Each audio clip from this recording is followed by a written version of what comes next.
Hello, everybody, and welcome back to the Her Story Online Summit, May 2022. This is Gertrude Matcha here in beautiful Wellington, New Zealand. And I am graced with the presence of an amazing co host. Hey, Terry, please introduce yourself. Let everybody know where you are. I am Terry Weems, and I'm from the state of Indiana in the United States of America. Thank you for It the is introduction. It's awesome to be here, everybody. We are having a phenomenal year with some really exciting things coming towards the end of the year. The Her Story movement is launching a reality TV show. So, as you watch this lineup of speakers, please comment, give us your views on the best stories because we're having to select 100 women who are going to be coming to New Zealand and Australia to participate in a very unusual reality TV show. I can see we have people tuning in on Facebook, on YouTube, on LinkedIn. Thank you for being here. I'm really excited to share our lineup of speakers for the May 2022 Her Story Online Summit. We'll be running for 10 days, starting from today, every single morning, 7 o'clock in the morning here in Wellington, New Zealand. If you're in Australia, it will be, wow, 5 o'clock in the morning in Australia, 8 p.m. in the UK, 12 noon US Pacific time. So, Terry, you have the bio for our first speaker. Please introduce our first speaker for the day. Thank you. Her name is Christine, and she was born and raised in New Orleans, Louisiana. She's 33 years old, married, and currently a legal assistant with the Department of Justice. She graduated in 2019 with her master's in Homeland Security and have a bachelor's in social science with a concentration in legal studies. Christine says when she was 19 years old, she suffered from a rupture in her brain called an AVM, which is an abnormal connection between arteries and veins that left her permanently disabled. Her medical journey, through her medical journey, she has experienced and really opened up her eyes to how quickly your life can change in an instant. She had to adapt to her new limits, and she met many of those adjustments. But as an individual that has experienced this tragedy and has adapted, can be the exact story someone might need to hear today. She loves telling her story to others for so many reasons, such as showing others that you too can accomplish anything you put your mind to, educating others, and more importantly, educating yourself. Everyone, my name is Christine McGee. I'm 33 years old and I was born and raised in New Orleans, Louisiana.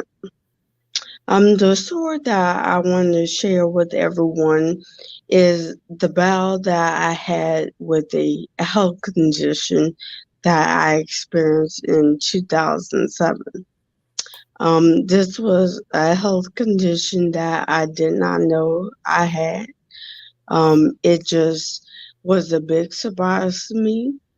One evening in the December of 2007, it it's called the AVM. It's pretty much a bad connection between your arteries and your veins in your brain. And with that bad connection, it could lead to a rupture. And when that happened, there was a bleed in my brain. And I pretty much didn't find out till way later, but that night that it did happen, I pretty much just all of a sudden had a massive head. I initially thought that I can just maybe sleep it off, maybe take Tylenol, just forget about, but the symptoms just kept getting worse and worse and worse. Um, like I said before, it was a massive headache. My speech was slurring.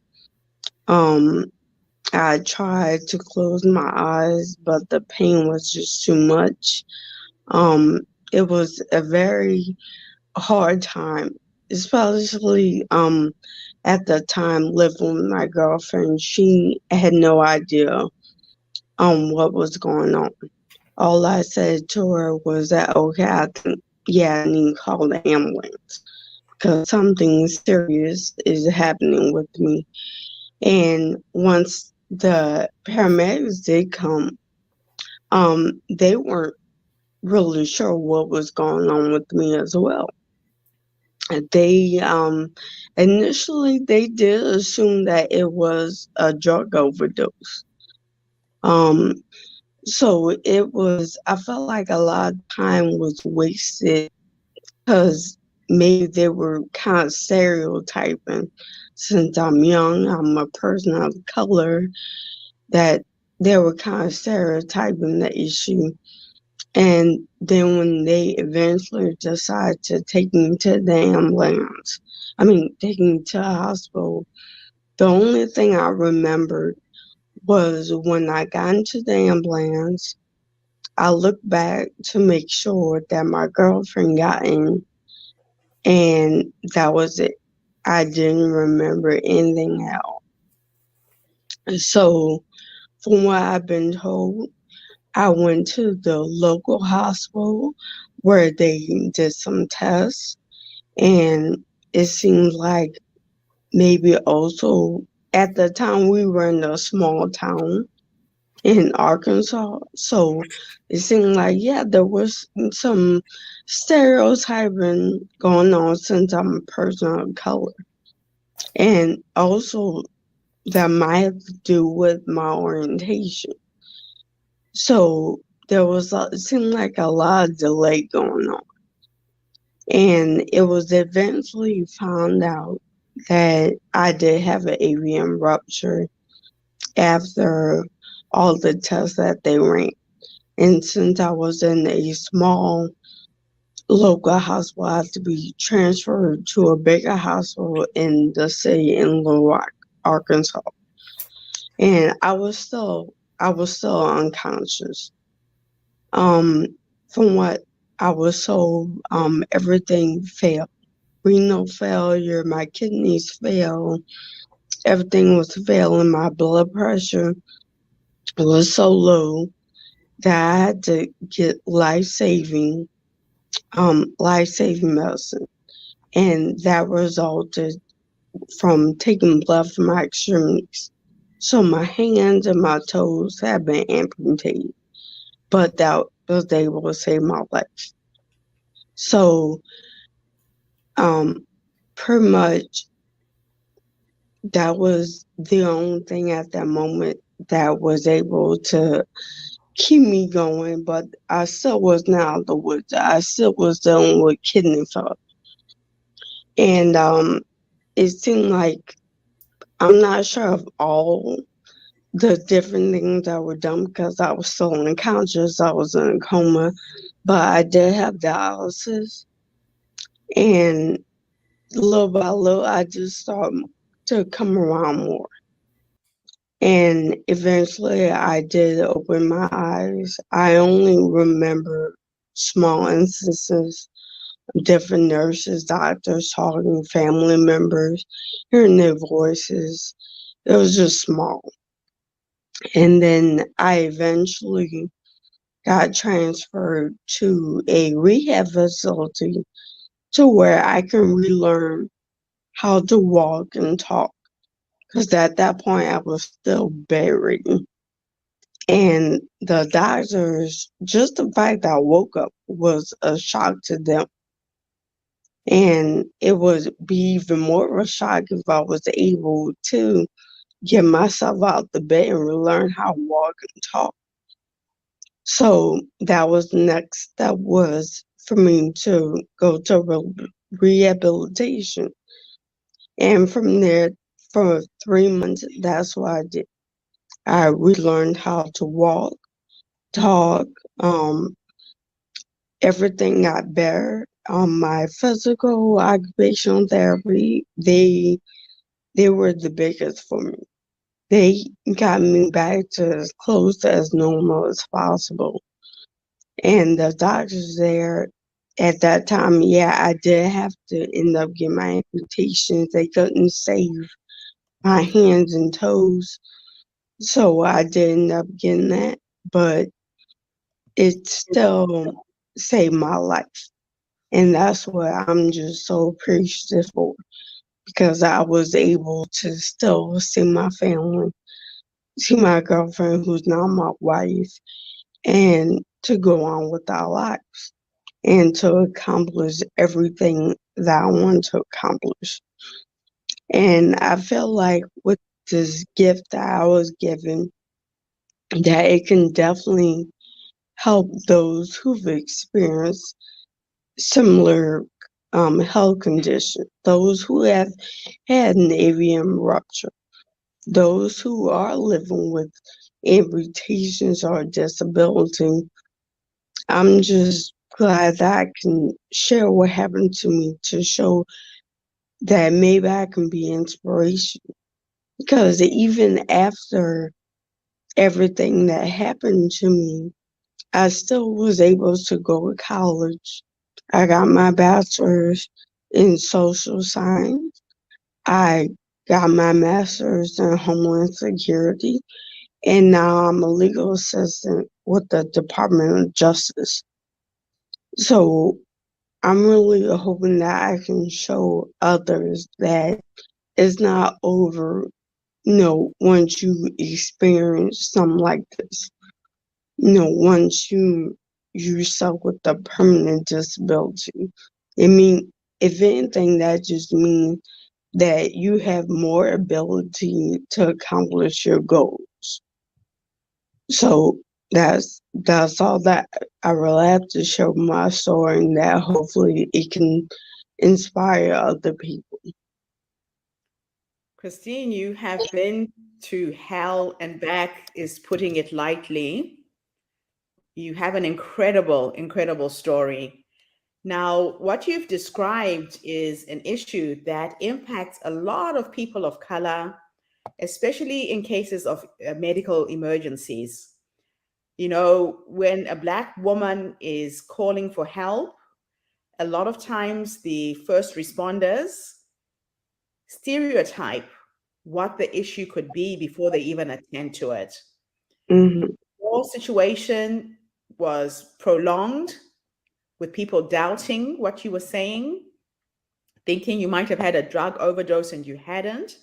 I had a similar experience when my daughter was having her first baby. They think that Black people have got a very high threshold for pain, and Hmm. she suffered unnecessarily. Now, I know it was challenging for you because you couldn't even talk at the time. And now you're advocating for other people who could find themselves in similar positions. If there is somebody who's listening to us right now who has a relative or a friend who's going through a health challenge, and you know there's more to the issue than what the medical professionals are telling you, what advice can you give? What should have been done? What could your family and friend have done to help you earlier? Um, I think what really helped was at the time my girlfriend, who is now my wife, she's not the person to just sit back and let the others tell her what's happening. She's stern with it, and she makes sure that she gets the right answers, not just take the first answer. She makes sure that she does her due diligence and make sure that she completely understands it. And I think that was very key because I think some some people around me, they kind of just take the first answer, and is far from that. So I think in my situation, I think if it wasn't for her and a few other people around me at that time, I think that, yeah, I possibly could have died at that first hospital where it seemed like, yeah, there was a lot of delay going on. Mhm. Mm. Yeah, it's actually shocking and very, very disappointing that you had to suffer so much before you got the right help you needed. But so what you're basically saying is if you have a family member, a friend who's been diagnosed with something, do your own research, find out, keep on insisting that more tests are done. Don't just accept what you're being told is the basic premise, right? Yes, and I accept the very first answer you get. Yeah. Now, you managed to get yourself back on your feet. You managed to go to college, get your degree, and now you're working. How has it been for you now with this disability to find work, to function in the workplace with all of the challenges that you have? I think that yeah, it does have its challenges, but from what I've learned through all this is that there's always a way to adapt. Um, Regardless if it's some kind of equipment I need or just even if there's anything, any technology built for this specifically, the years that I've dealt with this, I've just learned to adapt. I know that, yeah, I do have to try a little bit harder than the next person who doesn't have a disability, but I feel like that's more beneficial to me because I'm putting out there 110%. I'm always giving it the best I've got, and that there's nothing that can stop me. But if this is my goal, then nothing can stop me. It's made me a more determined person. It's absolutely incredible. So, right now, you managed to get yourself onto this broadcast. Are you using voice activated technology to use a computer? I'm trying to understand how you manage to function because it's just incredible what you've done with your life. Yeah, for anything dealing with technology, no, I don't have a voice activated device. I don't really use too many assistive devices. The only thing that I use is when I drive is just like a steering knob um to help me maneuver the steering wheel. But other than that, I really don't use anything specific. I just find different ways to make something work. If it's just, something real simple, I don't really use too many, assistive devices to live day to day. Mm. Wow. Wow, it's incredible. And so, your work, are you working from home or are you physically going into the workplace? I'm physically going into a workplace. And you're able to drive and do all of this despite the challenge you've had. Yes. Yes, I still have my left hand. It's just kind of missing some parts of it, but I have learned. Yeah, I would say especially the very first day that when I realized what happened, what really happened to my hand. Yeah, Mm-hmm. I was really having issues for a good while, but then I just learned to adapt. I just kept on trying. I didn't give up on the little different things that you need to do to live day to day, and I wanted to be independent. I didn't want somebody else to have to do everything for me. I wanted to do everything my own. I don't mind accepting help, but I just want to have that independence. Yeah. So if you were to go back to that young woman who was struck down by this horrible illness, if there's somebody who's listening to us right now who has is in a similar situation, if you could go back and give yourself three nuggets of wisdom, advice on how to get up and continue with life, what three nuggets of wisdom would you share? Um, I would say to definitely don't take anything for granted. Um, the time that you have with your family, your loved ones, everyone, your goals that you have, don't take them for granted and procrastinate. Enjoy every moment that you have in everything that you have. Don't sit there and think, oh, well, I don't have this, I don't have that.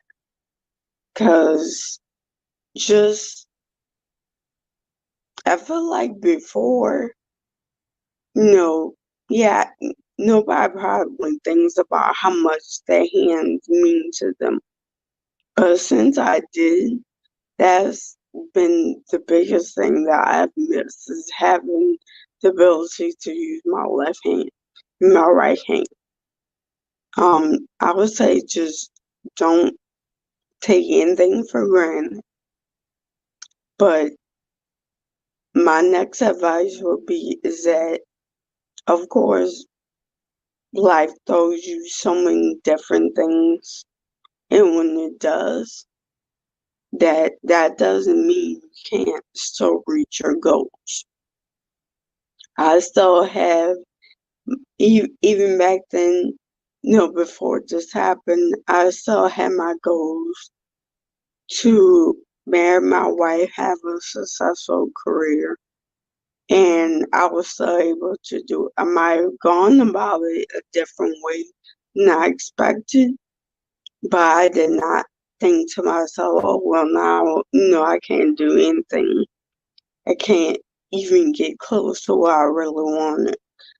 I would just tell my former self that just because you have this setback, do not think that you can go anywhere in life, that you can't enjoy all the things that you want to do. Fantastic. Your story is truly, truly inspiring, Christine. I wish you all the best. It's such an honor to meet you. When I interviewed your partner and she told me your story, I was just blown away at what the two of you have gone through these last few years. And it seems to me like your relationship is stronger than ever. It's a beautiful thing to see. Good luck to you. Are you open to people contacting you who might need help, who might have a friend or a relative who's going through a challenge? Oh, of course. Of course. I currently I would say since 2009 or 10, I have a Facebook page for AVM survivors to connect, and if you have questions about anything that we can all share. Because, of course, I like to be educated on too. I don't have all the answers, I don't pretend to. But if I can lend advice to someone or, vice versa, then yes, I would definitely welcome anyone who has questions or, can, tell me anything dealing with AVMs. What is the name of the group on Facebook? Oh, it's AVM survivors. Okay. Let me see if I can find it. Oh, okay. Or I believe maybe, I submitted in the form actually. okay. So I will add it to the interview once I edit this interview before it goes out. But thank you so much for being with us today and sharing this phenomenal story. I wish you all the luck in everything you're doing. And hopefully, you and your partner will come to New Zealand for the filming of the pilot for the Her Story reality TV show. Let's try and see if we can make that a reality as well. But thank you so much. And thank you to everybody who's tuned in today. The Her Story movement is attracting some phenomenal women on the planet, just incredible stories. And I feel really privileged to have met you, Christine. Thank you so much for today's interview. Oh, and thank you very much. Bye for now, everybody. I'll see you tomorrow with yet another amazing guest. Have a fantastic day, morning, or evening, wherever you are in the world.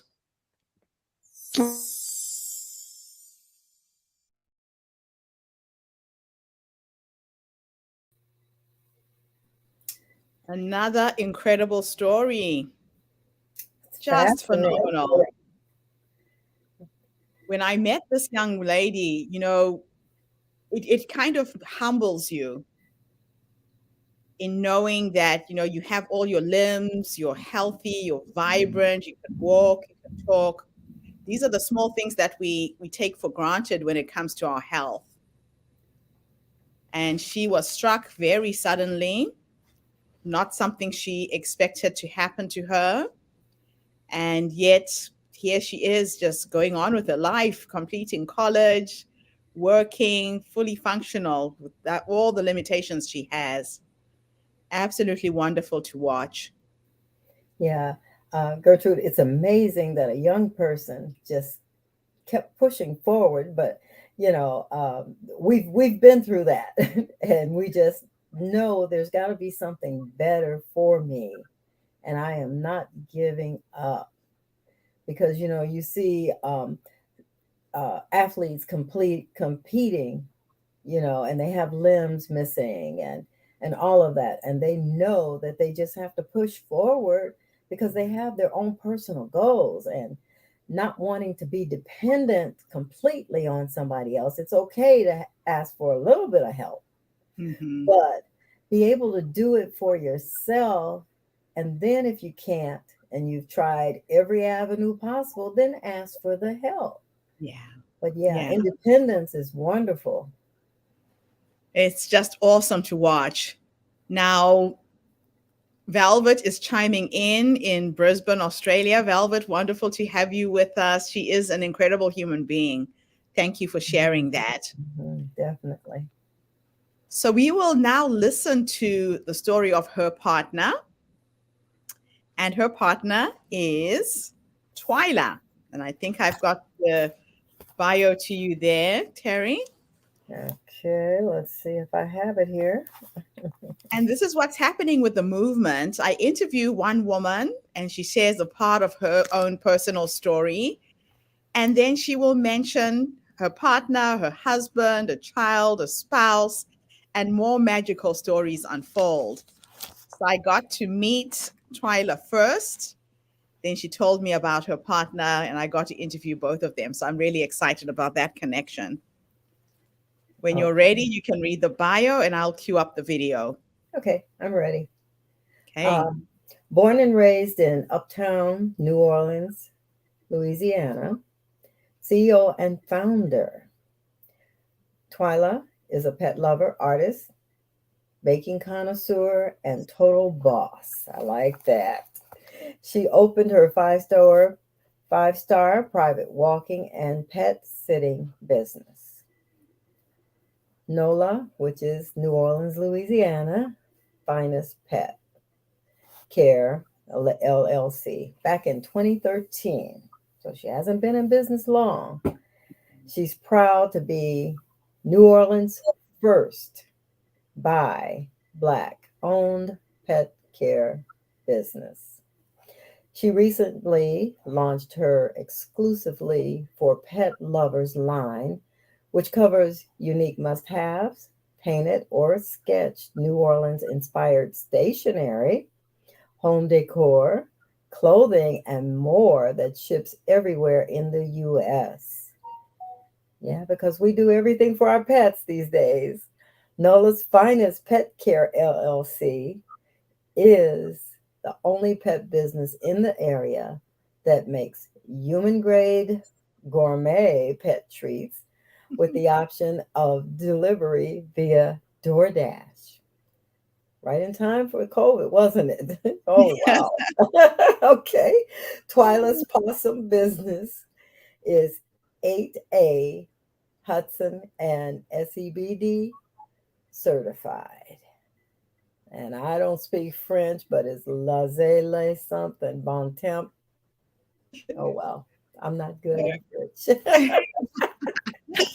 Okay, so let's listen to Twyla's amazing story. Thanks, Terry. You're welcome.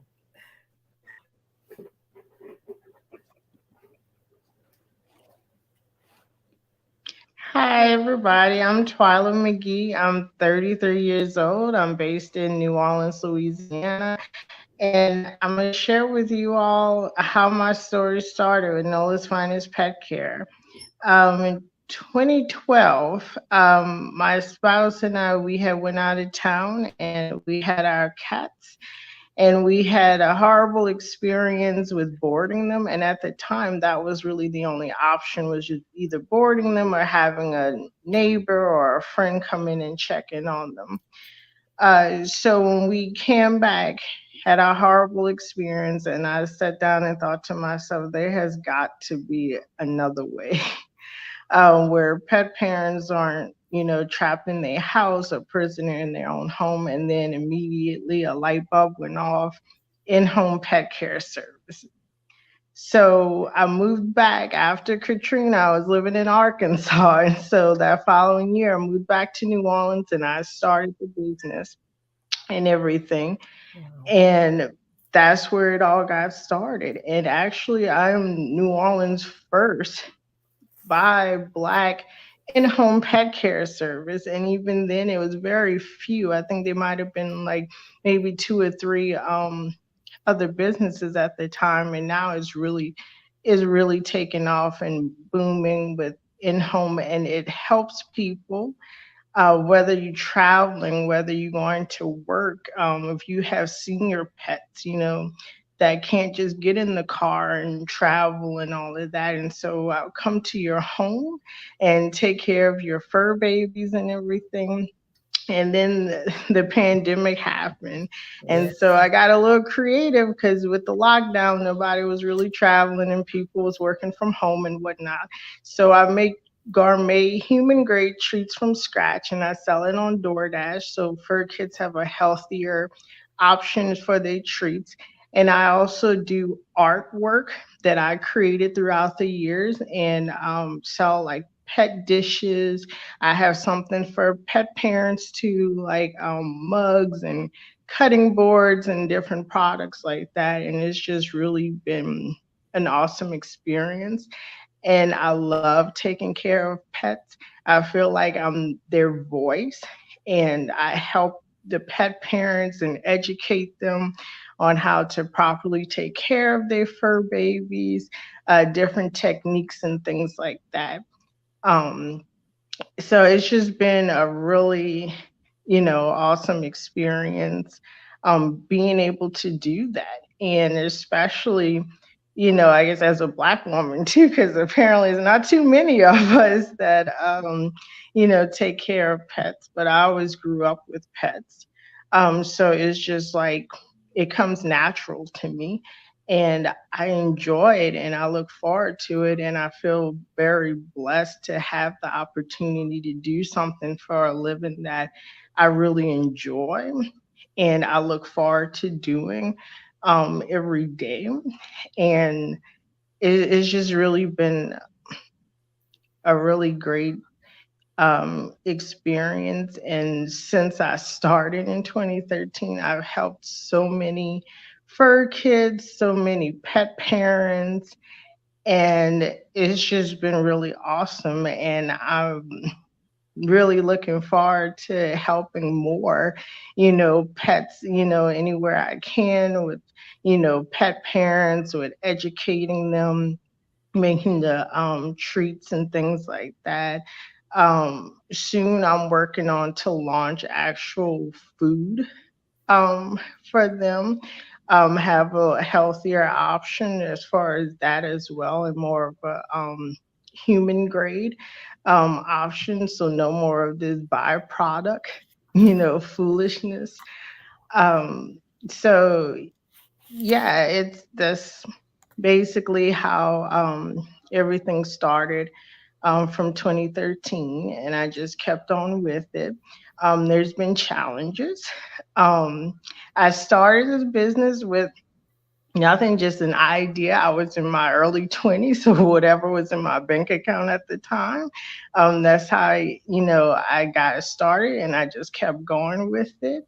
And so I hope that it inspires other people out there that no matter what's going on, even if you feel like you're not completely together, that you don't have all your ducks in a row, it is fine. Go ahead and do it. If that's what makes you happy and you're helping other people and you feel like that is your mission to do it, go ahead and do it, because everything else is going to fall into place.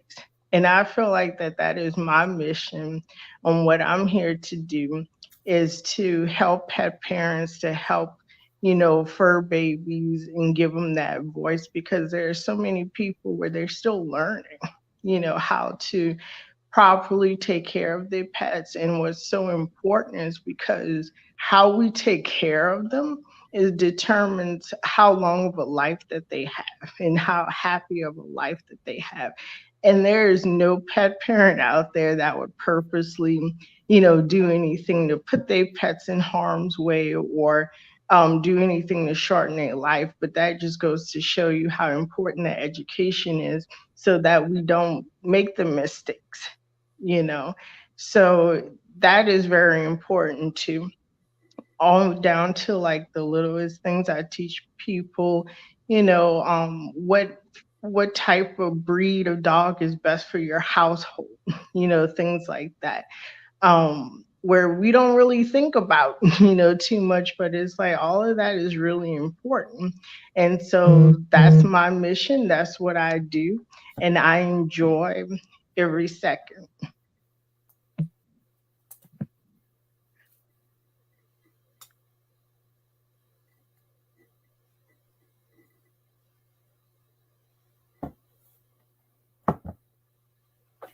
That is such an amazing journey you've been on. Yes. Absolutely fascinating. Now, when that young woman decided to go into business, how were you feeling? Were you fearful? What was it that made you break that fear barrier and just do it anyway? Uh, really just the pets, that really, give me that motivation, inspiring them, because with my own pets, when I had picked up my cats from that boarding facility, and just looking at the fear in their eyes, and how they were so terrified. And I'm like, I know that's the case for other fur babies. And when I started the business, I would get the same things from their parents, where they would tell me, thank God for you, because they had so many horrible stories as well. And it's like almost helping them, saving their lives, and helping them live longer, because that's the whole point of in-home pet care. It reduces stress. You reduce the stress, they have a longer, happier life. Wow, that is just amazing. Mhm. So let's now just go back a few steps and the experiences that you had moving to New Orleans, the health challenges your husband have. Tell us a little bit about that. Yeah, so my spouse Chris, she's a brain aneurysm survivor, an amputee. And that was a difficult time, but we made it through. And what's so awesome about her is that she works full time and everything, but if I need her, she is always there, to help me, whether it's, with clients, with orders, whatever it may be. She'll find the time, make the time, and be like, okay, I'm here for you and I'm going to help you out, whatever way she can. And that just means the world to me. Um, but yeah, it also helped. We helped each other because during that time, the money that I was making from the business, it also helped support us because she decided that she was going to continue with her education. And so it gave me the flexibility to be her note taker until she got back in the swing of everything. And so after that, yeah, she got her bachelor's and she also went ahead and she earned her master's degree as well. The two of you are absolutely inspiring. Absolutely Thank inspiring. Now, being the first in any business, in any industry, is a challenge. What hmm would you say was the biggest challenge you had as being the first Black owned pet business? I mean, that is just insane. Oh wow, where do I begin? Well, you have just being the first in general, because just having that education and just explaining to people on why they need the services and why is it so important, but that people catch on really quick, because they got so used to, well, boarding, or I can just get a family member, whatever the case might be, and then they have a bad experience and then they call me. As far as being the first, Black female, I will say as far as clients and everything, I mean, everybody has been very welcoming. I haven't had any issues. I will say that there is a disadvantage when it comes to awareness, when it comes to, getting capital, things like that.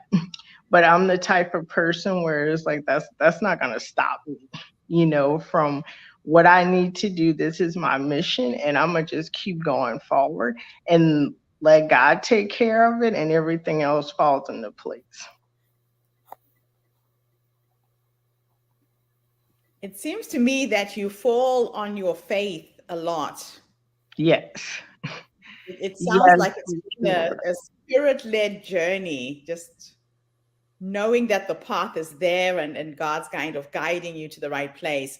Now, were you affected by the COVID pandemic in any way? Did you have a brick and mortar business or were you working from Actually, no, and I feel like that was actually part of, God's plan and why I tried to really listen out, for let Him lead and guide me, because actually I wanted one. I wanted a brick and mortar and everything, and I felt like, well, maybe that would help. That would get more brand awareness. But then there's something in my spirit was like, no, you don't really need one, and it kind of worked out because I don't have to deal with that overhead and whatnot. But once the pandemic hit, that really put it into perspective.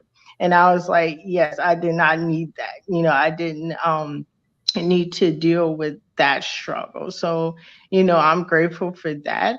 But yes, it did affect me in the sense that, yes, during that time, people wasn't traveling, as much, or especially not at all during the lockdown. But I learned how to pivot, because you can't keep me down. So that's when I decided, oh, this is a great time to roll out my gourmet treats that I sell on DoorDash. I've been wanting it to do before, but I did not have the time, especially since it was like the only option was really going to different festivals and stuff. And that was fun. It was just really time consuming. But once the pandemic happened, everything was delivery apps, DoorDash, Uber Eats, things like that. And so I was like, you know what? I'm gonna just see what happens, because everybody was like, well, that's mainly for like people food. And I was like, that's okay. I'm gonna let them tell me that. So that worked out. you are absolutely amazing. Thank you. But tell us about the gourmet treats that you have designed. designs so people get to know?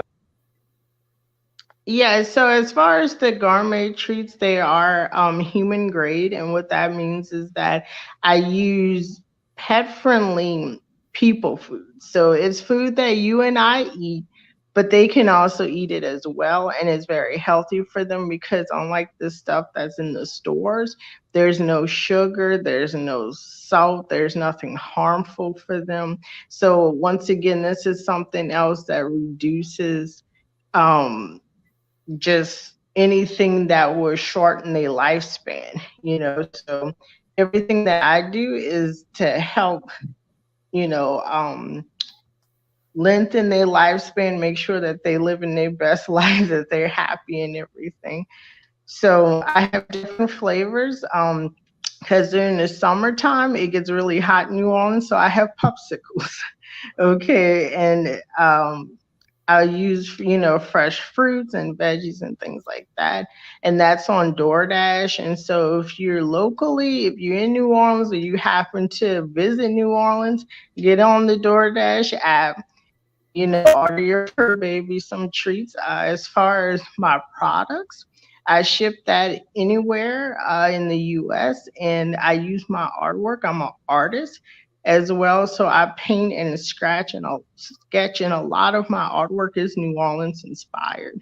So all of that is on, you know, different things for your pet, like pet bowls and the mats and everything. I have stuff for, you know, the pet parents, to the mugs for my coffee drinkers and tea drinkers, cutting boards. It's all on the website.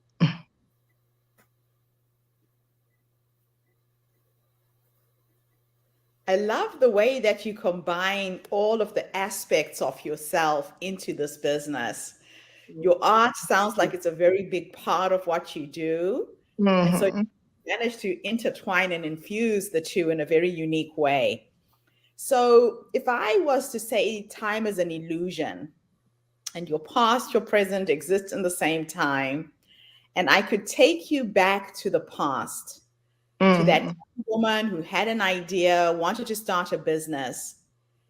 Based on what life has taught you, if you could give her three nuggets of wisdom, what would that be? Well, one, don't try to do everything on your own. Especially when you're starting a business, seeking a business advisor, okay? Because you're gonna need help with things, and just reach out. So actually I'm very grateful for the Urban League of Louisiana. That's my business advisors, and you know, they're very helpful with everything, and they keep me from making costly decisions. And you know, so that's one. Two, I would say, you know, get a really good web designer, you know, to make your website. And I was fortunate enough to have that. One of my former clients was a web designer, Melissa. I am so thankful to her, you know, because she really designed my website. She designed my logo so nobody else could be confused with any other pet business. And then also I would say the naysayers. You know, there's always going to be people that's going to feel like, oh, why you want to do this? You know, don't do that. Just go ahead and, you know, just get a 9 to 5 or whatever the case might be. You know, it's just their opinion. And I know a lot of people, they do that because they try to be helpful. But when it's something where it's your mission, you have to see it through. So no matter how hard it gets, that struggle might get, the whatever doubts you have to keep moving forward because this is your purpose and this is what you're meant to do. I love it. Yeah, sometimes it's difficult to cut out the noise. Right. And people mean well Right. sometimes they don't. Sometimes it's their own fears that they project onto you and Right. Right. Exactly. Exactly. And there's something that really, to tell you the truth, even when I was a kid, I always wanted to be an entrepreneur. And I think that came from because my grandmother was an entrepreneur. She had a very successful catering business, and I So admire her for that. yes. Yeah. Oh, I love it. So you had a role model. You saw her Yes. do. You saw her in action. Yes, and I admire her for that because I feel like for her time, that was huge. Okay, to be a woman and to strike out and have your own business, that was huge. And she kept going, she wasn't listening to the naysayers, And so I always thought that was awesome. And so that was part of my inspiration as well. So yeah. It's just amazing what our grandmothers can do for us. I have a similar story. My grandmother was a potter. She used Okay. pottery without a wheel, just the most perfect pots. Hmm. And I get that part of her in my art. So I paint fabric. I'm a textile artist. Yeah, that's Yeah, beautiful. so I can so relate. So now let me take you into the future. You're now 100 years old. You're sitting in your rocking chair, surrounded by your pets, babies, and you're reflecting back on your life. If you could have a conversation with the future you, based on how you're living your life right now, what would you say to her? I always say, like, one thing for sure, we're like, well, you have no regrets. I mean, you are living the life that you wanted to, helping fur babies. And that's really, a huge thing. And so I would just, be like, you know, good job for that. Keep it going, and there's gonna be some tough times, but you keep it going because it's still at the end of the day, it's gonna be Gucci, it's gonna be good and everything. And I would hope that whether, my children, grandchildren, whatever the future has for me, I hope that I could be an inspiration to them or, anybody else out there that's watching that or whatever, you know, to inspire them to do what you love, and don't be afraid of the naysayers or your own doubts or your own fears. Oh, I absolutely love it. Now, is there anything I should have asked you that I left out? Um, well, I do have with the treats. I do have the official taste tester. Is our dog, Arabella. We call her Bella. She's a rescue, and I had the pleasure to foster her mom and all of her siblings. There was five of them all together right before the pandemic, and once we nursed them back to health and everything, we worked with a foster group here to make sure they found really good forever homes for the mama dog that I named Britannia and all of her siblings, but I kept Bella. So she's our official treat tester. So she makes sure everything is tail wagging good before it rolls out. Oh, I love it. Thank you so much for coming online and inspiring us with your story today. It's Good been a luck with this pleasure. business. Good luck. I can so see this going global, not just the United States. Mhm. Hopefully, we'll bring you to New Zealand for our reality TV shows. I'll talk about that with you in a minute. But Okay. in the meantime, thank you to everybody who tuned in today. Our movement is attracting some fascinating and dynamic women who are movers and shakers, not afraid to go after their dreams. And you are really an example of that. Thank you for what you're doing to shine the light for others to follow. And thank you to everybody who's tuned in today. I will be back again tomorrow with yet another amazing guest. Have a fantastic day, morning, or evening, wherever you are in the world. And bye for now. Thank you. Bye. Thank you.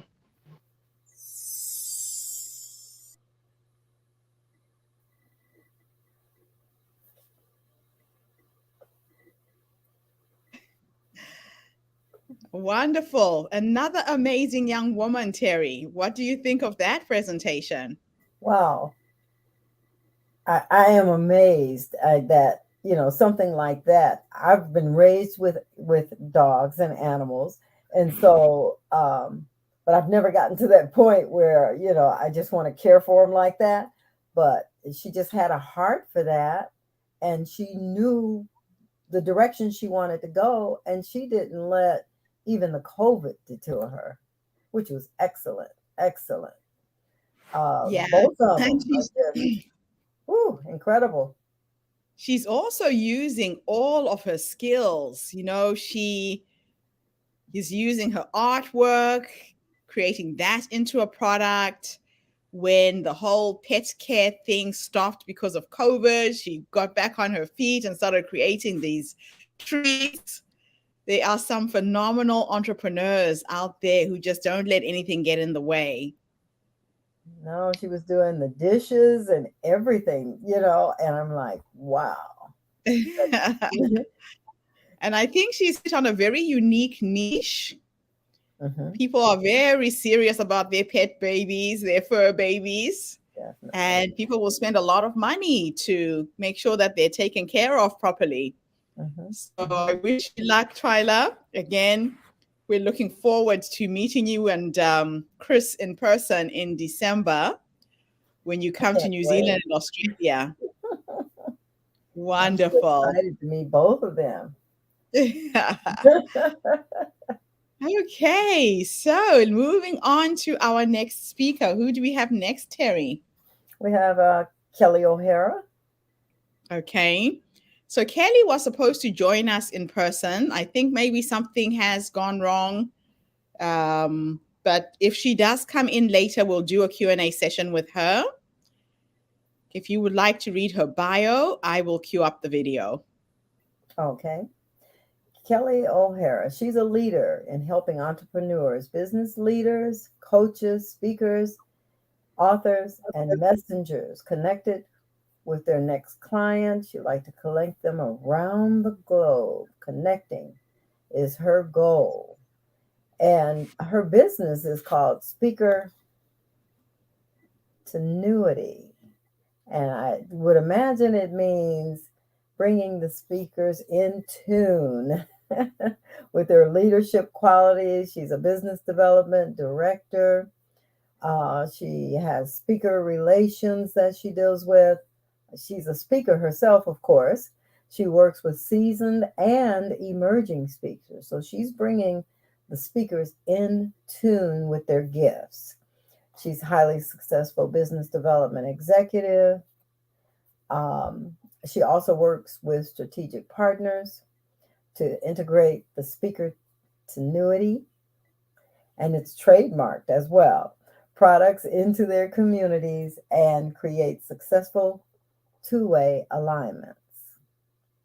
She's been had various talk shows, she's been on various podcasts, she's had TEDx events, virtual summits across the United States and Canada. She also has a sister company called Conscious Media Relations.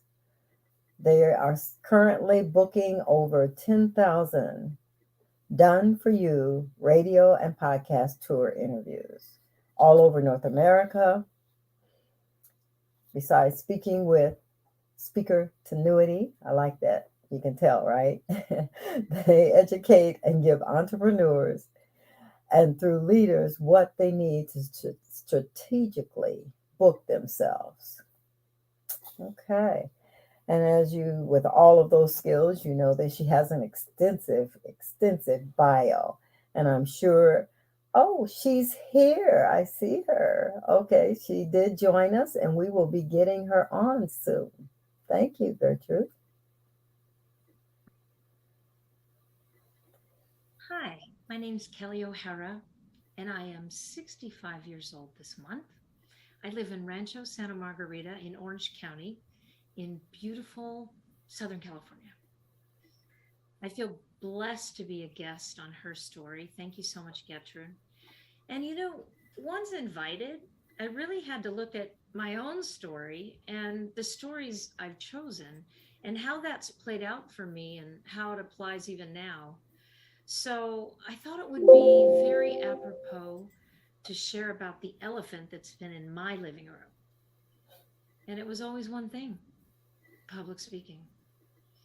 I've been known to be quite courageous in many arenas in my life. I am a very strong, passionate, independent woman who's learned the value of deep, committed partnerships. I've also been strong in my ability to create and attract what I want for myself. I've been fearless in business and taken major risks. But I have had one pervasive, deep seated fear that has kept coming up for me. And it really forced me to have to look closely and figure it out. Why was this in my story? Why has this been such a dreaded, sometimes even paralyzing fear for me? And the second question comes right after it: why does this keep coming after me? Because I'm an adult, I get to choose. Why is this constantly rearing its ugly head? I'll get back to that one. So when I thought about it in my deep assessment, I decided it was all my mother's fault. And my unlikely hero's journey starts with a 4-year-old girl, um, who was as adorable as 4-year olds always are. And, but was very shy, very intuitive, um, an observer of people, smart. Obviously, this was my assessment, but good natured, and but not a performer at heart. Um, in fact, I danced.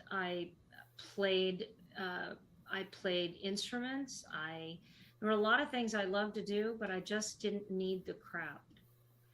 Um, I jumped horses. I mean, a lot of things I did, but I really liked the loner stuff more. So I guess that's just how I'm made up. But I'll tell you how it all started for me. And again, I go back to it's my mother.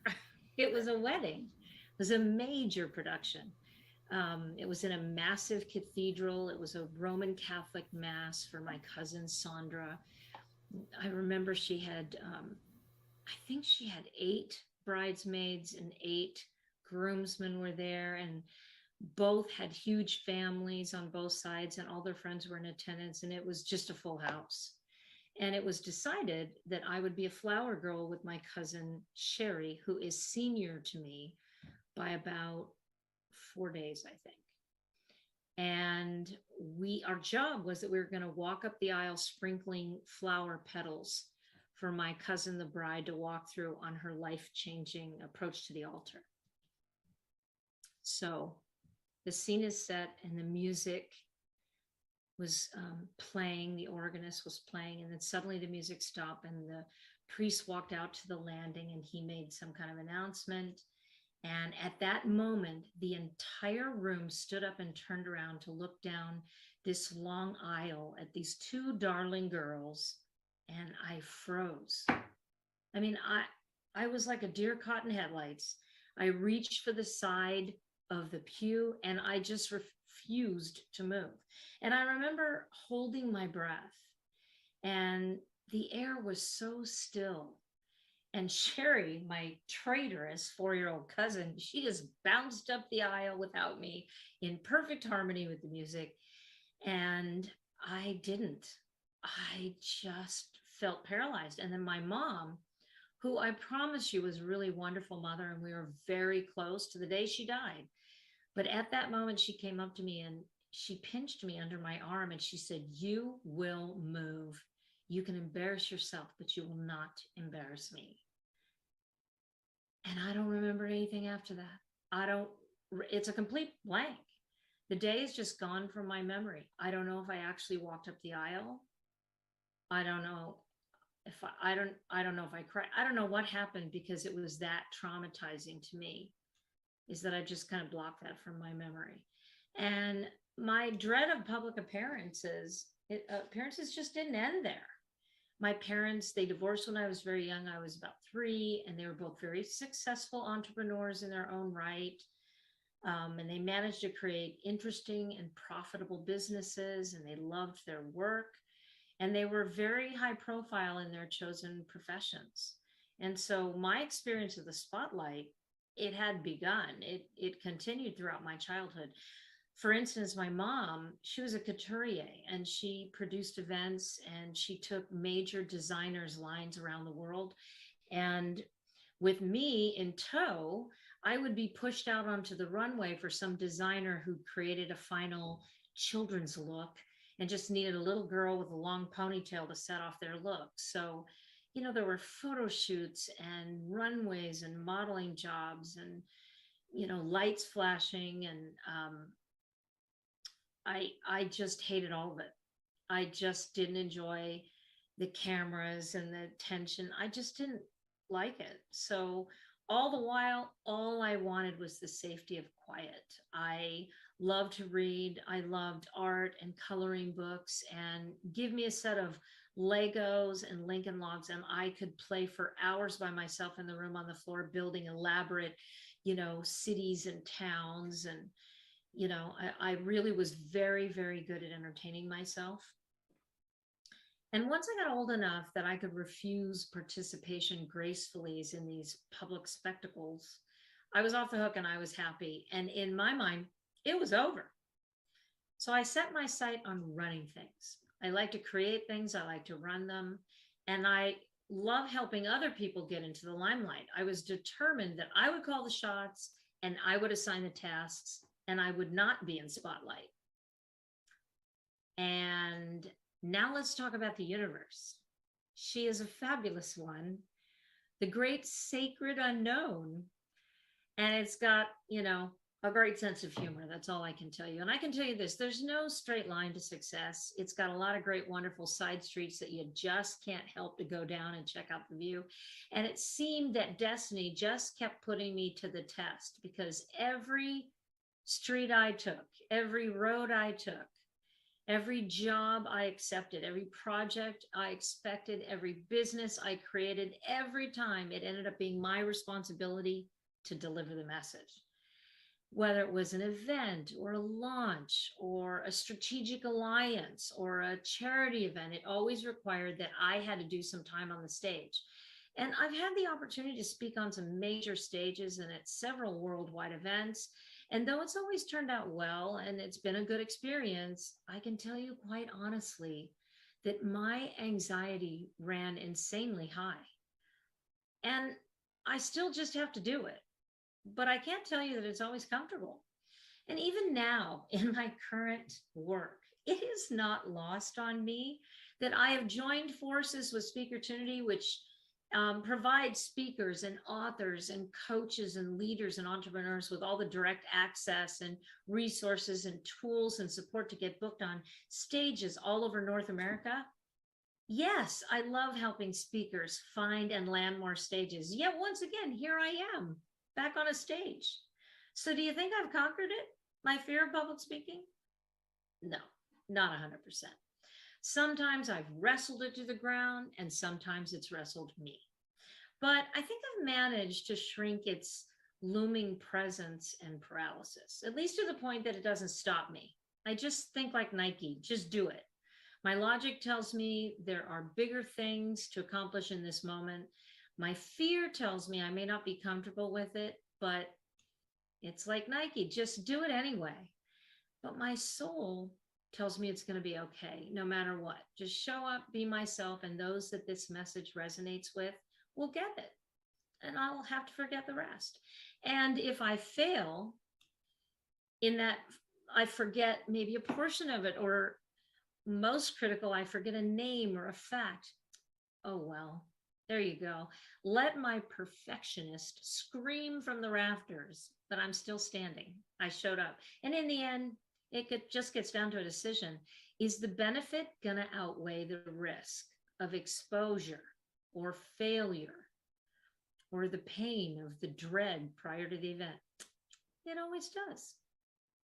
So if any of you are minimally or excruciatingly afraid of public speaking, here are my best tricks and tools of the trade that I've used to help me manage my fears. So the first one I'd say is, and it's a big one, it's not about me. If it just stays in the front of my mind that it's really not about me, and it never was, It's just about sharing good information. The second one is I keep my intentions right beside me. I speak, even though I'm not immediately in my comfort zone, I keep in the top of my mind that I'm here to give, whether it's information or experience or an opportunity. I'm here just sharing. I just need to get nervous out of the way and be authentic. If you're real, people will feel it and you will resonate with them every time. And the audience really is ultimately for you. They aren't listening, hoping that you're going to, make a mistake or fall on your face. In fact, most of them are appreciative that it's not them, it's that you're up there. And if you make them feel comfortable, that's an amazing shared experience. But sometimes even better when you make a mistake and you laugh about it, and then everyone else gets to laugh. And there is no better bonding experience than when you crack up and the room is with you. I'll tell you my mantra that I use every morning before I do anything, but most especially before I walk out on a stage. I say to myself, the universe is conspiring in my favor. I don't have all my answers all the time, but the universe does. And if I continue to be offered these opportunities to speak, then there's a reason that may be way beyond my willies. Oh my gosh, what if I forget the names or my seventh item in my talking points or the host's name? God forbid, what if? Well, it's just stuff. Like the headlines of a newspaper. Today's news is tomorrow's birdcage linings. Keep it in perspective. This moment too shall pass. You'll survive, just hold on and keep your sense of humor. And ultimately, you're just not that important. It's your message. It's what you've come to give them. I love Maya Angelou's perspective. She said, they'll forget about what you said, but they'll never forget about the way you made them feel. Just share your story from your heart and it will land with who it's supposed to. So now, for us introverts and newbies, if public speaking is really so painful, why do it? What possible value could offset the misery of having to face that fear? Well, if you have a business or a book or a message that you feel that you know is yours to give, then there's nothing like public speaking to make it happen. It will catapult you in a way like no other modality will. It's proven. Nothing will ramp up your business, your authority, your revenue faster than getting on stage. It's that unique opportunity for you to let people in your audience feel you and get their own sense of you before they book a call with you. And it just builds the know, like, and trust factor exponentially. And today you can do it in so many ways. There's so many stages and platforms, and they're just waiting for you. At Speakertunity, we offer 130,000 stages on every platform and market, just waiting for you, whether you want live or virtual events, radio shows, podcasts, TEDx events, networking groups. I mean, the world is waiting for speakers who want to speak. So you can stick your toe in the water and get comfortable by getting into networking groups and breakout rooms. Those are wonderful because it's just a small group and it feels very personal. And local break rooms are wonderful and very forgiving. You can get on a summit and give a 30-minute presentation that you've recorded instead of doing it live until you're ready to go live. And you might find that you love live. You can get with wonderful supportive hosts like Gertrude, who will create a warm and supportive atmosphere so you can have more intimate stage experience, just like this one. And the gift of Zoom, it cannot be underestimated. It allows you to touch so many people and then invite them into your room to have a more in-depth conversation. Think about it. This catastrophic pandemic has been a huge global challenge and devastating in many ways, but there's always a rainbow after the storm. And this pandemic has brought us together in ways that nothing else could have. And Zoom is one of the most incredible vehicles and opportunities that is such a gift, and we need it now more than ever. There's a lot of work to do at this time, and so many brilliant people are coming up with fabulous strategies and connective opportunities so we can talk together and work on it all together. And visibility is essential. and easier to get now than it's ever been. I'll be doing a workshop uh, next month about visibility with Gertrude. And I'm really excited to share all the ways you can get yourself out there and be heard. And I'll be bringing gifts with me. So be sure to stop by. So all it takes is a little public speaking. So I ask you, if not now, when? I want to thank you, Gertrude, from the bottom of my heart. It's been a privilege to be part of her story. I'm really glad I got to tell you mine. And to all the aspiring speakers out there, I look forward to seeing you on your next stage. Thank you, everyone.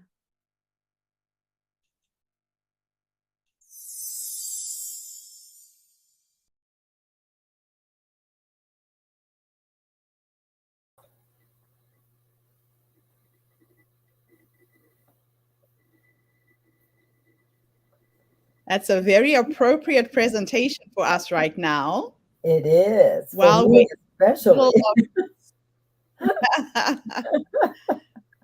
in the middle of this summit, and speakers, authors, coaches need to know that public speaking is one of the best vehicles you can use to grow a business. And there's so many options out there right now. So many online summits like ours.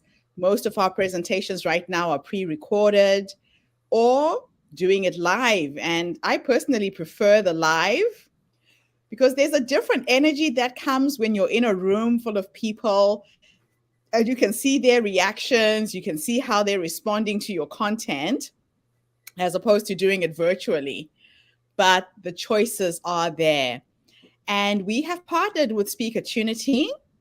They are offering all of our speakers some amazing discounts. And the workshops we'll be doing with them during the summit, we're going to be doing 2 workshops. So please tune in. I will email out all of this information. If you're not on our mailing list, email me on gertrude@herstorycircle.com. We really want to have as many speakers as possible. Take advantage of this. The biggest thing about Speakertunity is they have a database of over, I think, 500 TED Talks in North America and Canada alone. They also have all of these databases of podcasts where you can be interviewed. There's so much going on in the online world. Ladies, please take advantage of this. If you need more information, get hold of me and I will email it through to you. So, Terry, let's move on to our next speaker. Who do we have next? I will cue up the video while you read the bio. Of course, I was so busy listening to the video, I forgot about what I was supposed to be doing. We've had an amazing lineup so far. Really inspiring morning. I don't have a new bio here. Was that the last one you had? Okay, so let me introduce Lydia Mokoki. She is a sister from Zimbabwe, where I am from, who has an amazing project that started out of necessity and has blossomed into her coaching and mentoring other women to do what she does. Now, the thing about Lydia is she's really tapped into the power of sharing your knowledge and sharing your skills. A lot of times entrepreneurs think I have to be the one making the product on my own. Nobody else can do this. But the biggest benefit you can get is by teaching other people to do what you do. So we'll listen to Lydia's presentation and then we'll come back and have a quick Q&A session about it, Terry. Thank you.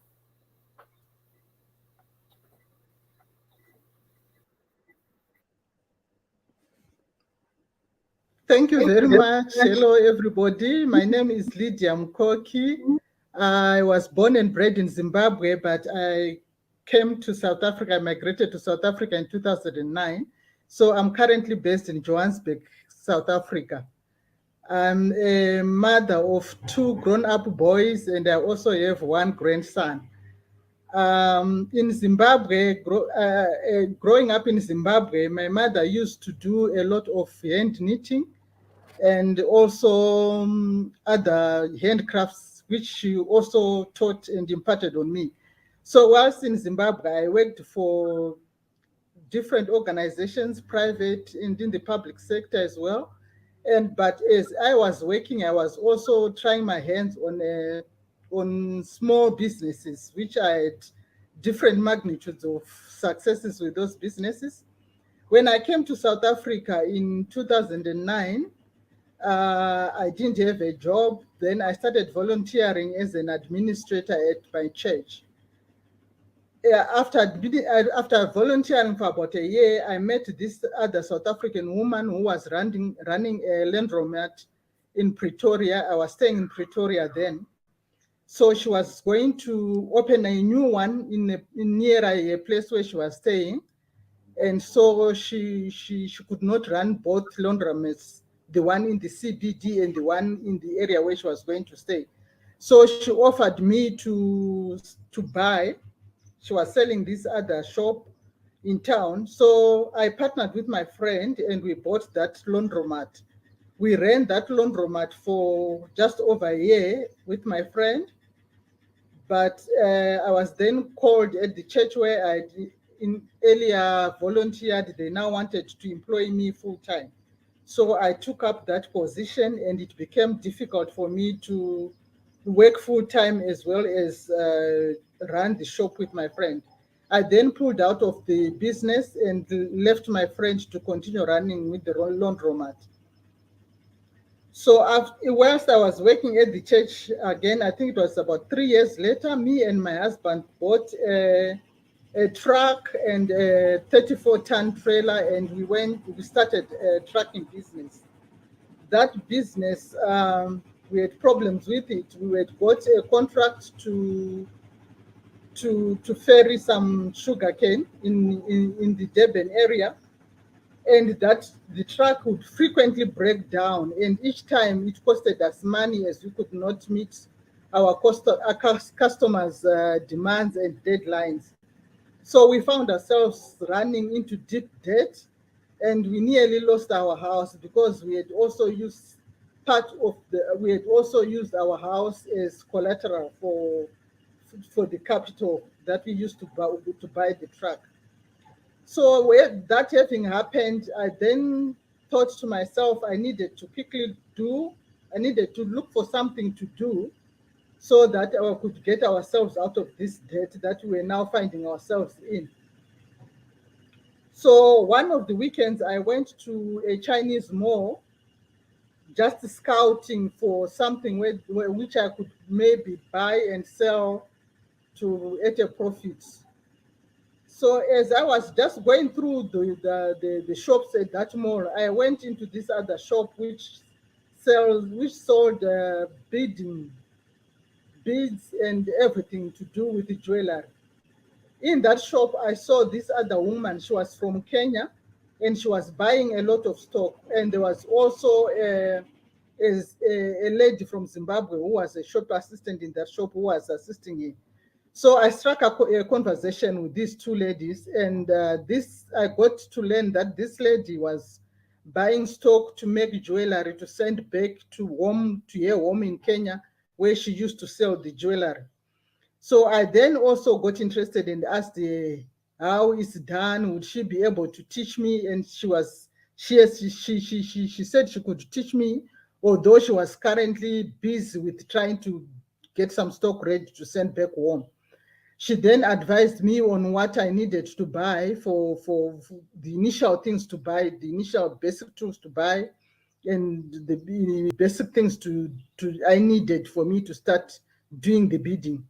So I bought those and we exchanged numbers, and she was going to phone me to let me know when she will be able to teach me.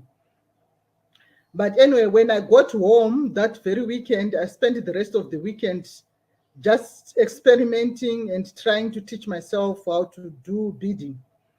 So I waited for that lady, but that lady I never got the call that for her to come and teach me. Anyway, so I continued to start to make just learning and experimenting, and I gave the products that I had made to my sons. My sons were students at university then, so they took the items. I took some, and I also gave my husband some, and we started vending. My children would sell to their colleagues at the university, and my husband was also working selling at his workplace. The response to my these products was just amazing. People were loved my product so much, and then they started giving me pictures of what they wanted me to make for them. Others would give me some products also already ready made, or some broken ones, so that I could remake those things, do reverse technology as it were. So that way I then started to expand my skill in the beading business. I also started learning to make new designs and everything beading. So the business started growing slowly, but and I was still working, and I also now went on to start selling at flea markets, Christmas markets, and like places wherever there was a market, weekend markets. I would then go and sell. Then some 4 years later, I also would, and I think it was when COVID hit. I also now found that I was at home and there was this buzz about learning. I took up some courses on WhatsApp. I learned public speaking. There was a course which was being run on WhatsApp for public speaking, which I did. And then I was also looking at watching a lot of YouTube videos. I was fascinated by videos for making fascinators, which were mostly done by the ladies from Nigeria. But as I saw those, I tried, but I could not really grasp the skills. So at the end of 2020, I found this other lady who was teaching people to make fascinators. That time I had gone on holiday in Zimbabwe. So I went to this lady, and she taught me how to make fascinators. So I came back home, and I also, even before lockdown, I'd also found that I found myself a lot of ladies coming to me with their marital problems. Some would be victims of um, domestic violence and the like. So I would counsel these ladies, but I found that in besides the emotional support and psychological support, I would need to help these ladies regain their self-esteem and their dignity by teaching them some skill for them to have their own money, to be economically viable, because some of them, the husbands would have moved out, leaving them with children to look after, and they don't have financial means to look after themselves. So I started also teaching a few ladies, for some for a fee and some for free, as if they could not afford. And then I also found that my children had grown and they finished, graduated, and now they started working. And so there was not so much pressure on me now to be having a regular income. So I then decided to leave my job at the church so that I could focus on growing my business. So I've been doing that at the moment, at training people to do bidding. I'm also a facilitator for courses like Grief Share, where we offer grief counseling, and we also offer divorce care for divorced couples. So my desire now is for me to grow this business, to have maybe a community center where I can properly train ladies and even girls. So far, I've trained, my youngest trainees were 14 years and 12-year-old girls who came to me during their school holidays for them to be trained in beading. So I also saw that this would be a good thing for me to teach even young people as well, because in South Africa, there is a lot of problems of drug abuse and prostitution. So if we manage to get these young people to learn a skill, it will distract them from those social vices. And also, as I was growing up, I noticed in Zimbabwe we had these women's clubs where ladies were taught handcrafts like knitting, sewing, and even cooking and baking. So I want to do something like that concept where I can have a community center where I can counsel people, have proper classes for beading, for knitting, for sewing, and even for hat making. And I also I also would like to have a proper setup where I can also refer people, because yes, sometimes now I counsel, but I would then need to refer them to another organization where they can be properly or professionally get help. And I would also want to have a place where I can maybe have a halfway house for ladies to stay whilst they reorganize their lives. Wow. Lydia, you have done so much from what was a problem that turned into a successful business. Your story is just so, so, so inspiring. Now, if you could give advice to another woman who is thinking about doing what you've done, give me three simple steps. What would be the first thing they have to do? I'm going to share your website with the video at the bottom there so people can get hold of you. But give me three simple steps. If there was a woman who's in dire need of finding a way to make an income, what are the three simple steps they can follow? I think it would be good to start by identifying their passion. What are they passionate about? What can they do? And also to do, I don't know how I can put it, but to have a mindset shift, not to be dependent on other people, but to trust in themselves, to trust in themselves, to do that they can do something with their own hands. That's a very important thing, because a lot of times people lack self-confidence Mm. and they don't even know that they have it in them to be able to do it. Mm. So, what was it that made you overcome the fear of starting a new business? I think it's I've attended a lot of entrepreneurship workshops and seeing other ladies doing it, and even men as well. Just to see this is someone who's just like me, Yeah. who's also in a foreign land, who are making it for whatever reason. So I thought if they can do it, I can also do it. Yeah, so you looked for inspiration in others. You looked for Yes, examples of what other people were doing. That yes. that's really good. Even Now, reading also, reading just books, reading motivational books, yes. yeah, yeah. And attending the courses, you sound like you did quite a lot of training and you went and you kept looking for people to teach you along the way, correct? Yes, and I'm continuing to do. Yeah. I You, haven't stopped. you have to be an eternal student in life to get anywhere Yes, in life, right?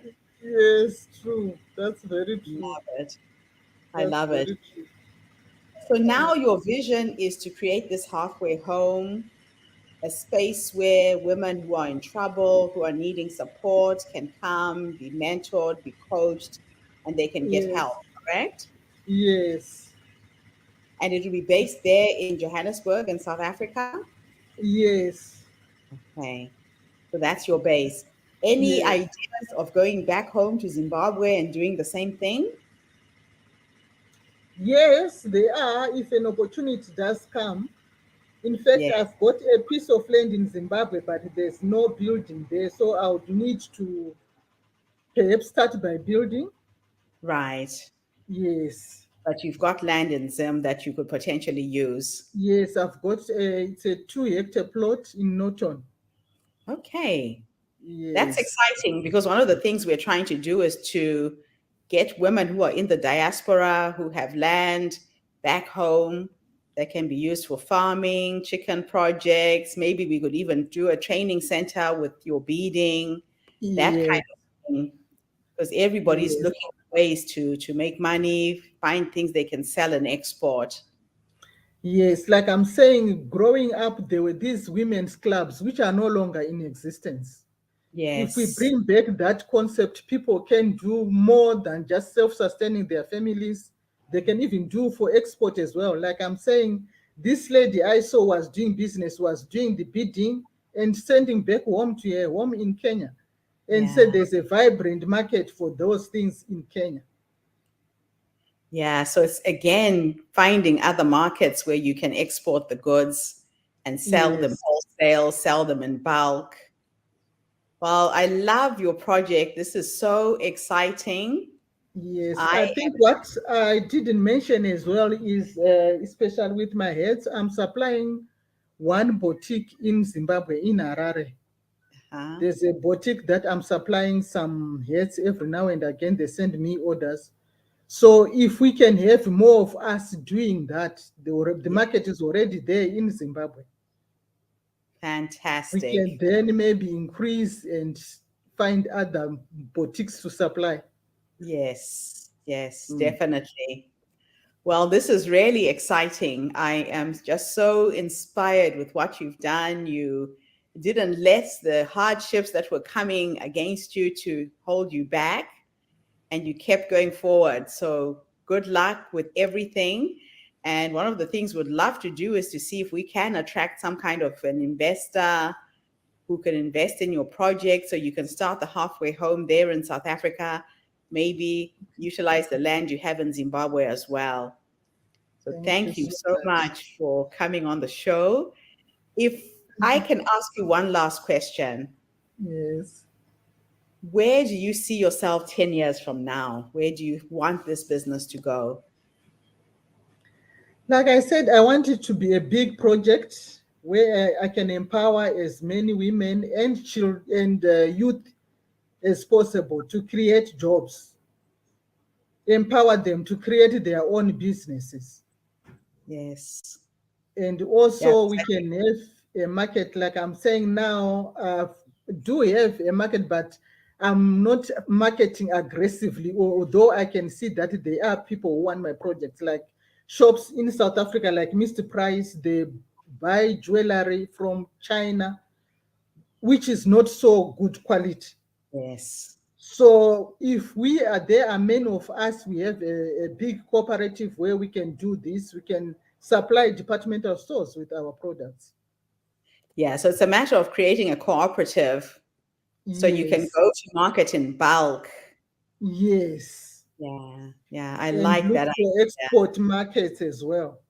Yes. Fantastic. Well, I am looking forward to seeing how we can help and support in helping you create this vision and make this dream come true.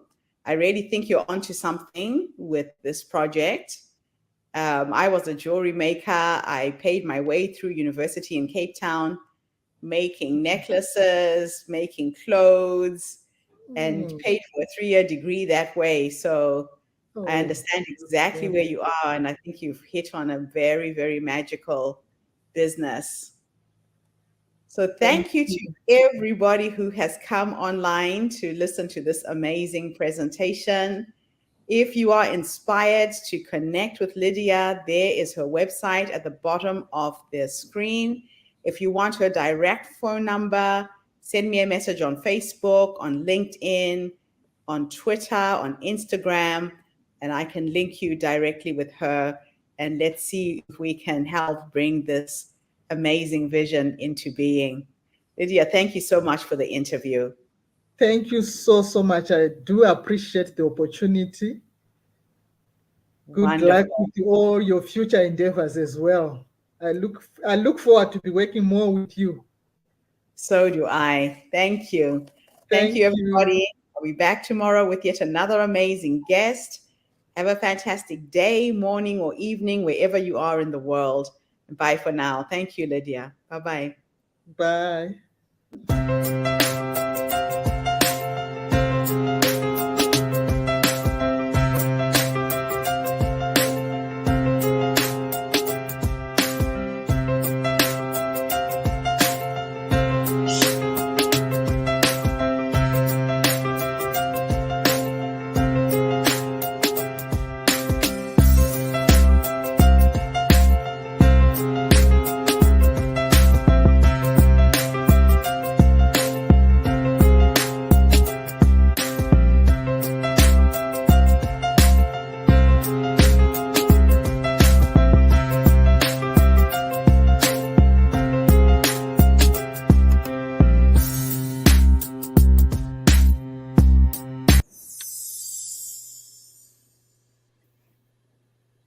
Wow. Another inspiring project. Lydia's story reminds me a lot of my college days. I lived in Cape Town, South Africa, where she is now. And I moved to South Africa just before apartheid ended. And at that time, you couldn't buy anything African in shops in terms of clothing. There was no traditional jewelry, no clothing. And I was importing fabric from Zimbabwe, from Malawi, from Kenya. And I started making clothes and selling to people in parliament and had a very successful business in Cape Town. I really love what you're doing, Lydia, and I see us collaborating in creating a women's cooperative in Zimbabwe and South Africa to help get more women to be trained to do what you do and really empower people with employment. What was your take, Terry? I love jewelry to begin with, but I enjoy it when there is a person that you can relate to that has actually made it and it hasn't been manufactured. It has that personal touch to it, and you can just feel it just by looking at it. You know that it was made because they felt there was a need to help someone and not charge an arm and a leg. But not only is she helping someone with the cost, but she's teaching them how to do it. That's the beautiful thing. That is the most beautiful thing about all of this. You're right. Mm-hmm. Very exciting. Well, our next speaker, she's just been commenting online. So, Connie, I'm going to send you a message and see if you can join us. Terry, you have Connie's bio. If you'd like to read it while I reach out to her, she can join us during the Q&A session. Okay, great. I'm going to probably butcher her last name, but it's okay. Connie Anuke. She's retired from teaching technical writing at the University of Maryland and Johns Hopkins University now for almost 4 decades. So she's divided her personal and professional life into acts, and that was her first act. Her second act, she became an award-winning inventor of grammopreneur, an author, how I got my product on QVC, The Today Show, The View, and more in retirement. A speaker and a caregiver to 2 young grandchildren. She's now working on her third act as the creator of Write Your Selfie, a program to help people write their life story in pictures. And that's amazing because a lot of times we don't always take a lot of pictures. She has a passion that has no expiration date. I like that. At 74, Connie is inspiring other baby boomers like myself that passion definitely does not have an expiration date. So I give you Connie Anuke. So I hope Connie is still around. She was commenting on Facebook. She said this is an inspiring project. So, Connie, it is now time for us to share your story. Thank you for being with us today.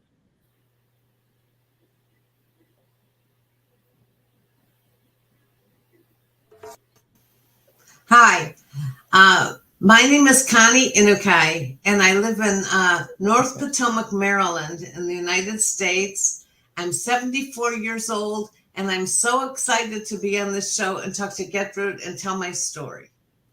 Okay, so one of the reasons I'm happy to be on this show is because it gave me the opportunity to think about my life and to think about how much it's changed and constantly evolving.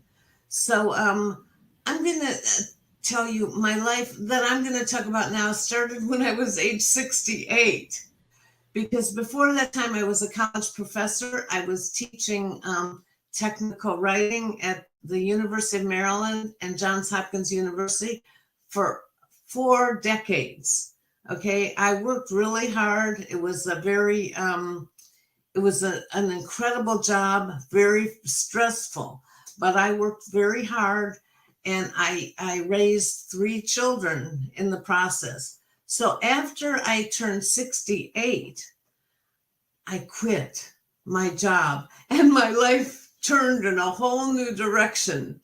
And that's what I'm going to focus on now. And I'm so happy to tell my story because I'm 74 years old, and I'm having the time of my life with my new exciting life. And I'm hoping that other people can get inspired to know that it's never too late to start your life over again and to get in your second act, or in my case, my third act. So, okay, so I retired from teaching because I had so much stuff to do. And the first thing that I did was I actually used to go out to dinner with my friends, and the older I got, the worse my eyes became, and I would go into a restaurant and I couldn't see the menu. And so I would, with my friends, we would pass around reading glasses. We also had to go look for a light in the restaurant because it was so dark. And I thought, why doesn't somebody invent something to help us out? And of course, there are such things as magnifiers and flashlights and all that stuff. But I decided to make an invention, and I knew nothing about inventing, but I'm kind of curious, and I learned how to invent something. So here's my actual invention, and it's called Tip and Split.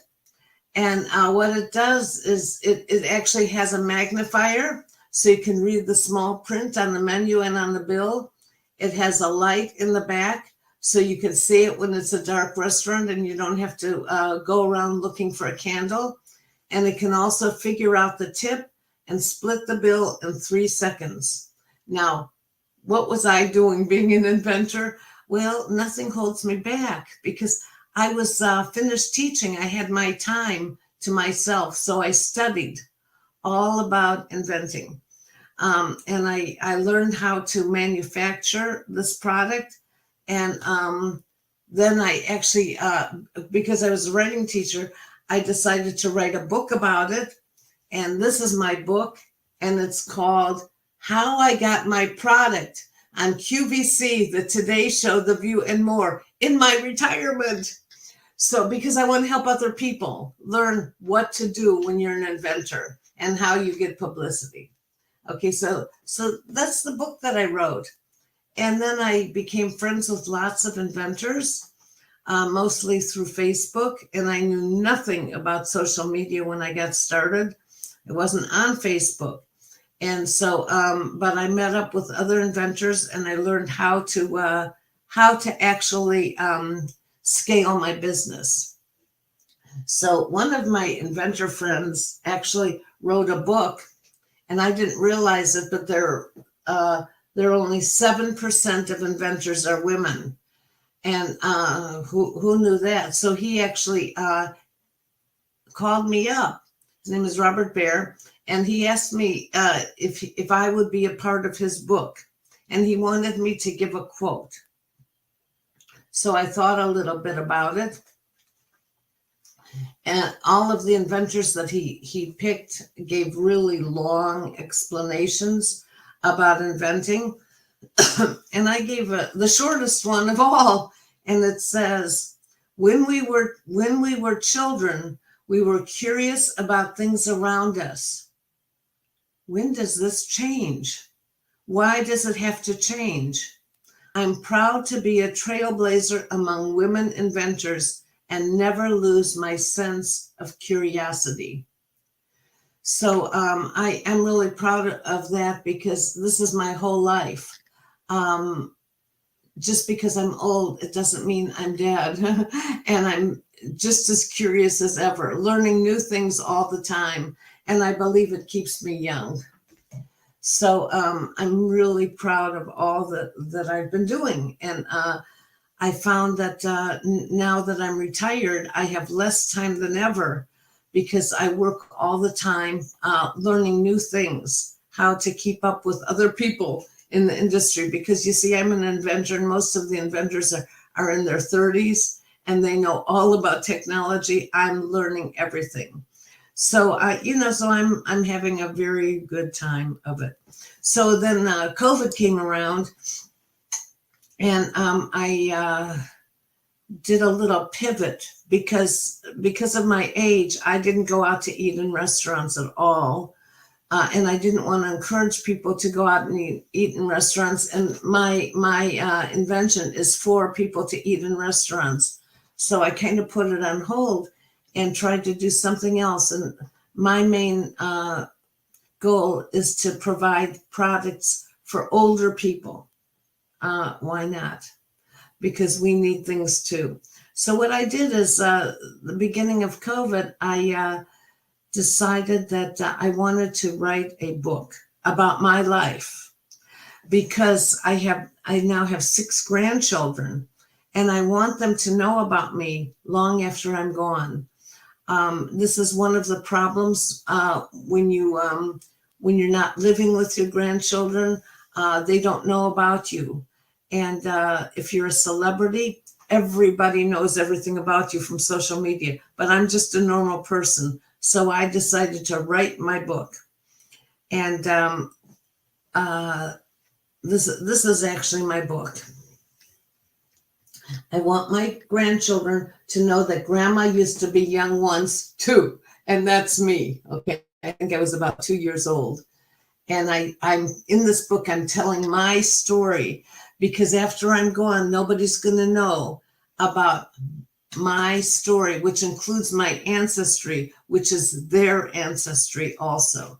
And I'm probably one of the oldest ones around, so I'm sharing it with my children and my grandchildren. And I did a little bit of research about my ancestry, and I wrote about it. And I'm Jewish, and I said, according to Ashkenazi tradition, it's a kind gesture to name a newborn after the deceased, usually a recently deceased member of the family, such as a grandparent or a great-grandparent. By doing so, the parents hope to instill the positive attributes of the deceased into the lives of the child and keep the memory of the deceased alive in the child. So I talk about my ancestors and who they were named after. So my grandchildren will know all about where they came from and who were their ancestors. Part of my talking about this is I have a section, and it says, my name is Connie. It's not a Jewish name. And here's how I got that name. My mother named my older sister Sharon and told my dad he could choose my name. He chose the name Francis. When my mom asked my dad where he got that name, he said it was his old girlfriend. Mom was furious and looked at the nurse's badge. Her name was Connie, and that's how I got my name. Okay, so all of this, I want my grandchildren to know because it's funny, it's true, and so many other stories about my ancestry are in my book. One of my things that I didn't know, my mother I didn't really talk to her. I wish she had written a book so I had it. But I found this picture of my mother's parents, my grandparents, okay? And under the picture, it says, Grandma Ella and Grandpa Arthur moved to the United States from Poland. They missed the ship over to the United States in 1912 because Ella was pregnant and had morning sickness. The ship they missed was the Titanic. My goodness, after I'm gone, nobody would know about that. I didn't even know about it. My mother has been dead for 15 years. I found that information from my cousin. So my book is filled with very interesting facts about my life. And it's a very interesting kind of memory book because it's not your typical memory book. It's just based on pictures. So many pictures about my life. And actually, just last week, I went to California and I met up with 3 of my grandchildren. They asked me so many questions about myself. So I gave them my book and they went through every single word. My grandchildren in California are ages 10, 8, and 6. They read every single word about me and asked me so many questions. One of them that they particularly liked is a picture. Where's that one? This is a picture of my family car. Wait, I can't see. Okay, this is a picture of my family car. And it says, notice my mom with the family car. I was born in that car. I think it's a Plymouth. I couldn't make it to the hospital. So my children, my grandchildren laughed about it and asked me all about that. So what I decided to do after I wrote my book is, because I'm a retired teacher, I am now helping other people write their life story. And I'm focusing it a little differently from a normal memory books, because most of them are like 1,000 pages that no one wants to read. Mine is short and based on pictures that I want to share. And so it's easy to write it, and it's especially easy to read it. My grandchildren spent a half an hour going through my book, and they loved every minute of it. So now I have a little service that I offer called Write Your Selfie, and I'm helping other people write their life story, or I'm helping young people like you, Gertrude, work with their parents to help them write their story. And what better gift could you give to your parents or your grandparents if they're still alive? That is just absolutely amazing. Connie, you are incredible. You know, a lot of people give up on life when they reach that retirement age, and they're put on the shelf and they accept that life is over, and they stop the creativity, the being inquisitive, as you said. It sounds to me like you are an eternal child.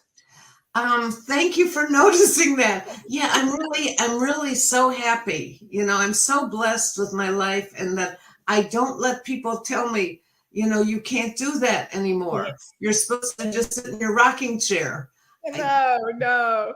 Now, if you were to go back to the younger you, that younger woman who had retired, was supposed to slow down, and there's somebody who's listening to us now in the same position, based on what you have learned about life, what you've managed to achieve, what 3 nuggets of wisdom would you give another person who's retired and thinking of starting something? Well, actually, in addition to what I'm doing, because I was a writing teacher, I've written 2 articles for Entrepreneur Magazine in the past year. And one of them is 6 reasons to pursue entrepreneurship in retirement. And that's really what I believe, because when you follow something in your older age, it keeps you from getting old, because your mind is active, your body is active, and so it slows down the possibility of dementia. So I think it's very good for people. It also keeps you connected with other people by being an entrepreneur. So there are so many pluses about it. And one other bit of wisdom, another nugget I would like to give to people is you don't have to be perfect. Okay, just do what you want to do and it's fine. Other people can be perfect. I'm just very happy to do it as I'm doing. And when I start a business, it will get better and better and better. So I guess that's answering your question, I hope. It has. It really has. Yeah, some people do hold back. They want everything to be absolutely perfect before they start. And then they kill their own dreams before they've even gotten started, which is a Exactly. really sad thing to see. So let me now take you into your future. You're now in your rocking chair. You're 120 years old, because with the way you're going in science, you'll be going forever. And you're surrounded by your grandchildren and great grandchildren, and you could have a conversation with that older woman. What would you say to her based on how you've lived your life? Well, if I ever go to a nursing home, I want to be the one that everybody comes to and talks to about what are you doing now, Connie? At 120, I don't know what I'm going to be doing, but I'm sure I'm going to be doing something if I make it to that age. And I guess I try to inspire my grandchildren. I talk to them a lot about inventing. I tell them, come up with a good idea and let's work on it. You're very lucky because you have a grandma who knows how to invent. And so I'm trying to inspire my grandchildren to use their creativity to follow their dreams, even at a young age. Because, okay, so about inventing, I understand that about 1 in every 3 people has an idea or an invention in their head. But how many people follow through with it? Very, very few. Very few. Yeah, nobody. And all what they do is 20 years later, they see their invention in Walmart and they say, Yeah. oh my God, I had that idea. Well, what good is it to have it if you don't follow through with it? They actually say that the richest places in the world are graveyards, because they're full of people who died with all of their ideas and they didn't bring them into the world. The way my grandmother used to say it, she would say that when a baby is born, we're born with our hands clutched, holding our gifts. And some people go to their graves like this. They never unleash their hands and bring those gifts to the world. You really exemplify that, Connie. You have no idea how inspired I was when I read your form and read your bio. I'm 55.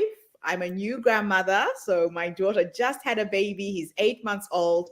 And I have just won the New Zealand Australia Women in Technology Awards for an app that I'm designing to connect my community in the HerStory movement. So I've registered my company in Australia. I want to be a hands-on grandmother like you and be near my daughter and my grandson. So when I read your story, I was like, I want to be like her. This is how I want to live my life and leave this earth having squeezed out every juice that's inside me. Yes. Exactly. Yeah. Well, good luck to you. Congratulations. And I know you're going to love every minute. You already know it, right? Oh, I am. I'm loving every minute of it, Connie. But thank you for coming online and inspiring us today. I know there are a lot of entrepreneurs, a lot of older women who have gone through these amazing lives who give up on life when they reach a certain age. Please keep on going, keep reinventing yourselves. And so, what if you fail? I would rather try and fail than die with the regret that I should have tried. Exactly. Okay, that's exactly what I feel. It's a quote that I read from somebody, and it's Erin Hansen, I believe, and she said, "What if I fall? Oh, but my darling, what if you fly?" You know, this is what I feel. And by the way, because I was an inventor, I know about patents and trademarks, and so Okay. I trademarked the name Grandmapreneur. Oh, Okay, fantastic. and because that's what I am. And I have the grandma first. Okay, Oh, I love it. grandmapreneur, because I'm a grandma first. I would never put anything above my grandchildren, my children, my three children, and my grandchildren. Yeah, so I wish you good luck. Thank you, Um, Connie. Thank you so much for coming online and inspiring us with your story today. And thank you to everybody who's tuned in from around the world. Come back again tomorrow when I have yet another amazing guest. I have Connie's website scrolling at the bottom of the screen. Get in touch with her if you need a mentor, if you need a coach, somebody who can shortcut the journey for you and show you how to do it. Thank you, Connie. Bye for now, everybody. Thank you very much. So nice to be here. Thank you.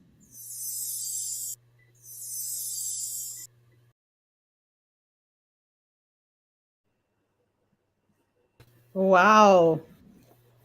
So much inspiration today, Terry.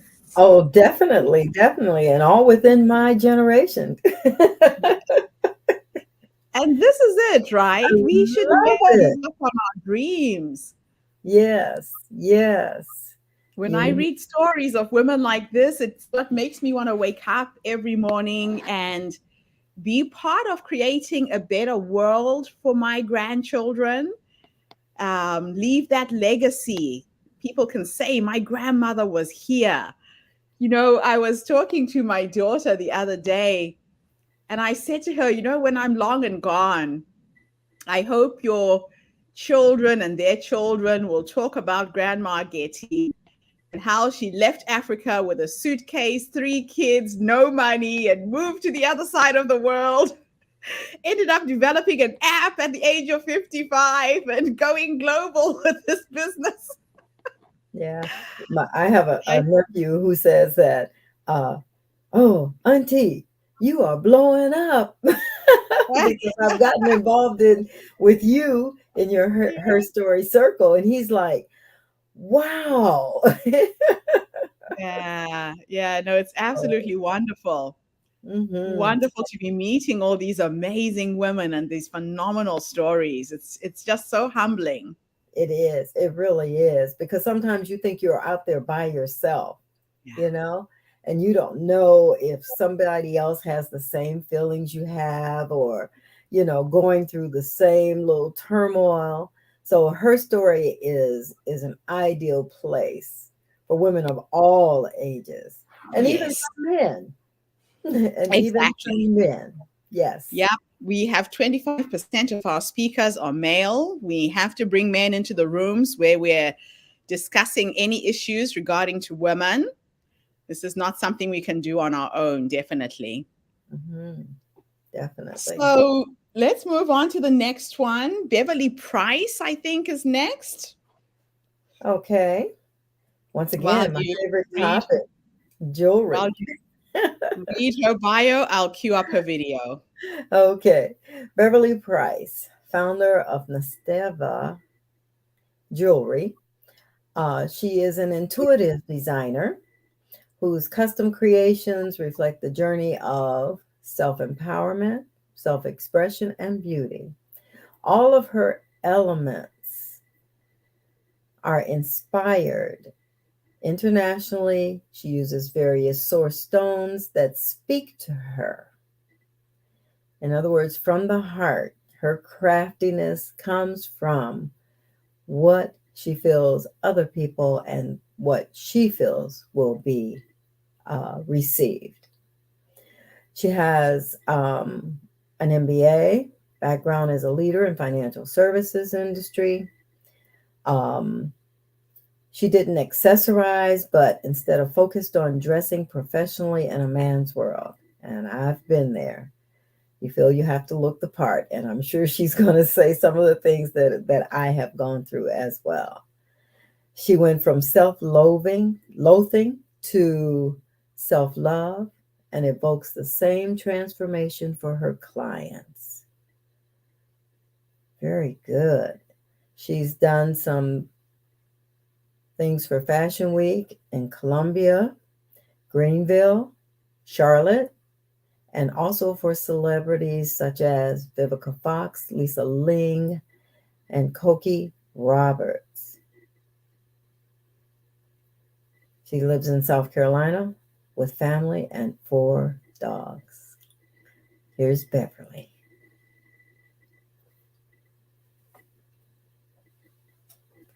I'm Beverly Price, and I am the CEO and founder of Nastava Artisan Jewelry and their chief statement jewelry designer. Nastava creates bold statement jewelry to help women on their journey from self-expression to self-empowerment. Many people ask me every day, where did I get the name Nastava and what does it mean? Well, I got the name Nastava from 3 women I admire most. They're strong, they're independent, they're vital, and they're very happy. And so I got the Na part of Nastava from my daughter, Natalie. I got the Sta part of Nastava from my daughter, Stephanie. And I got the Va part of Nastava from my mother, Virginia. So I can take them with me no matter what I'm doing with Nastava every day. They inspire me. I have a life that is full and beautiful and fulfilling, both personally and professionally. And I feel confidence and self-love. But I wasn't always like that at all. I, in my past, lived a life of toxic relationships, both personally and professionally, failed marriages, negativity, criticism, belittlement, and fear. And I decided at one point, after repeating a lot of these behaviors, that I needed to make a change and I needed to move from self-doubt and insecurity to self-confidence and self-empowerment. I knew that nobody could do it for me, that I had to do it for myself. And so I turned to things like affirmations, which I still do to this day, and gratitude lists, which I also do. I turned to faith. I turned to my strength. I turned to a support system and positive thinking to help me out of this downward spiral that I was on, to take me on that journey from negativity to positivity. And I want Nastava, I want the experience of wearing Nastava to take a woman from that same place to self-empowerment and self-expression. I want her to have the same transformation that I did. So when I was about 45 years old, a long time ago, I decided to get my MBA and go back to school. It wasn't required by my work, but I wanted to do it for myself. And I wanted to prove to myself that I could do it. I was a single mother with 2 very small children, and I was a working mom at the same time. So one of the things I had to prove to myself is, can I do it? And then would I do it? And so, yes, I was able to do it. But one of the things I learned, the lesson I learned from that is that I, at one time, had to consider myself successful when I was doing things. I had to do things to be good in my mind. I didn't I didn't have to be, or I couldn't be to be good. So there's a doer in me and there's a be in me. And so what I had to learn was I had to get comfortable with being me apart from doing things. And as I was on that journey and a corporate executive beginning my career, I learned that it was important what your appearance was to other people in that corporate setting. So when I began, I read a book called Dress for Success that was supposed to be kind of the secret manual of what your uniform was to be. And it showed a picture of a woman's dress and a man's dress, and they were both suited. And the woman's suit was identical to a man's except for the skirt. It was a gray jacket and skirt with a little rounded collar on a white blouse, a little bow tie, and very black pumps. And so the only way I could describe that to you is blah. There was nothing exciting about it. It caused you to blend in with everybody else and look just like everybody else. There was no uniqueness. There was no personality in it. So then as I moved further in my career, I left that financial services firm and moved to an advertising agency where I experienced color and excitement and creativity. And yet I was more insecure than ever because I didn't know how to dress like that. And again, I was trained that I had to look the part. I had to look like everyone else. So I decided to make an investment in myself, and I went to a fashion stylist who showed me how to dress. She showed me that color. She showed me that I could bring excitement to what I was wearing, that I could be feminine and yet professional. She showed me how style and my body type and color would all go together to create the image that was me, that I didn't have to look just like everybody else, that I could be the unique me. And as a result, I became more confident in my expression. And I became, once I could express myself, I became more empowered. I then made a move back to financial services as an executive. And one of the things that saddened me was that women didn't support other women, that women actually competed with other women. And I wanted to support other women and to be supported by other women. But I still wore my bold jewelry that gave me that security, that energy, that creativity, and made me look unique. Because at that time, I had really decided that I didn't want to look just like everybody else. I wanted to be me.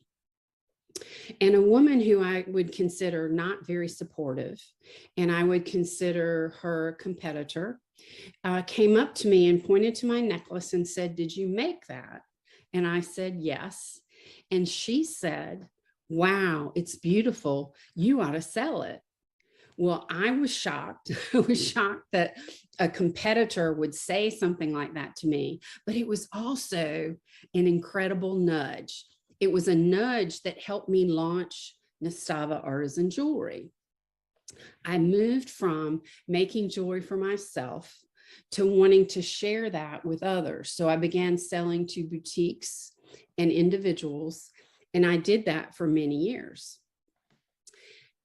As life would have it, my parents, who had lived with me for 20 years while I took care of them, began to age and were in the final stages of their life. And both of them got their wish. They were able to pass peacefully at home. And I was happy that I could do that for them. At my father's service, my cousin that I hadn't seen in a while came up to me and said, "You know, you ought to restart your jewelry business because it's beautiful." And there was another nudge. There was that nudge that I was missing, that creativity. So my husband had a dream. He wanted to move to the beach. And I had a dream of designing and building a custom home, again, creative. And so we moved to Pawleys Island, South Carolina, where I am right now in my jewelry studio. And I restarted Nastava Artisan Jewelry. But this time, when I did, I wanted it to be different. I wanted it to be more than just jewelry. I wanted it to be an experience for women. I wanted it to be that experience that could help women move from self-doubt to self-expression and self-empowerment. I wanted to teach women that it was okay to express yourself, and it was actually a very good thing. I wanted to show them that they could be beautiful too.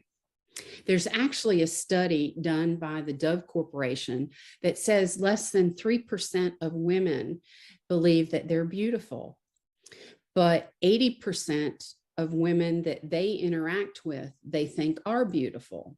So right there, it tells you that 97% of women think they're not beautiful and others are. So what do you do with that?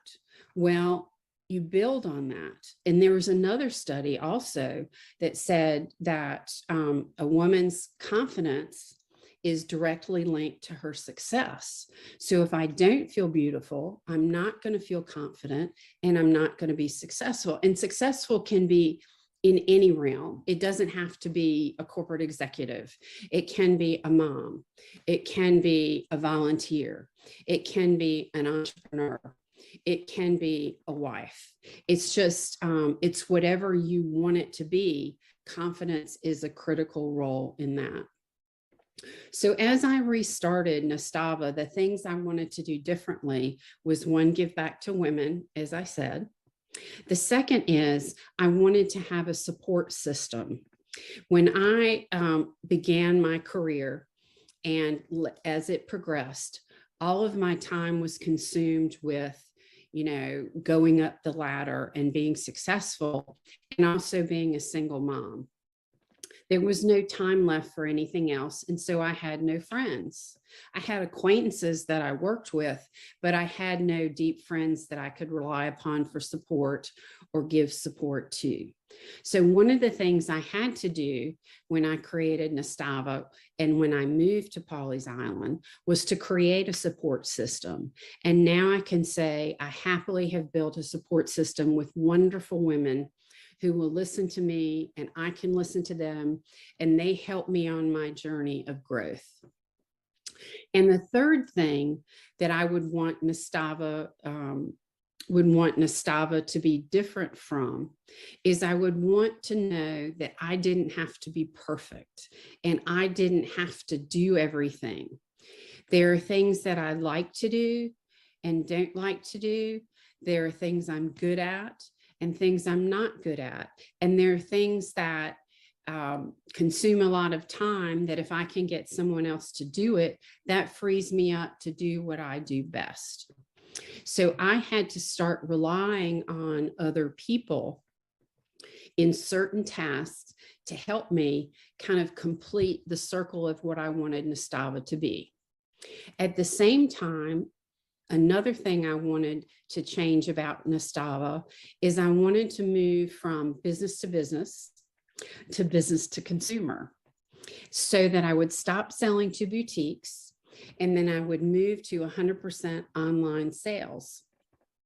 And this was really important because the more I could sell to individuals, the less funds I would have to pay to a boutique. So my profit margin would be much higher and I could benefit more from my business. So that was something very important to me. And that's like re-engineering everything. So that's where I really did need experts. I needed experts for web design and social media and PR and email marketing.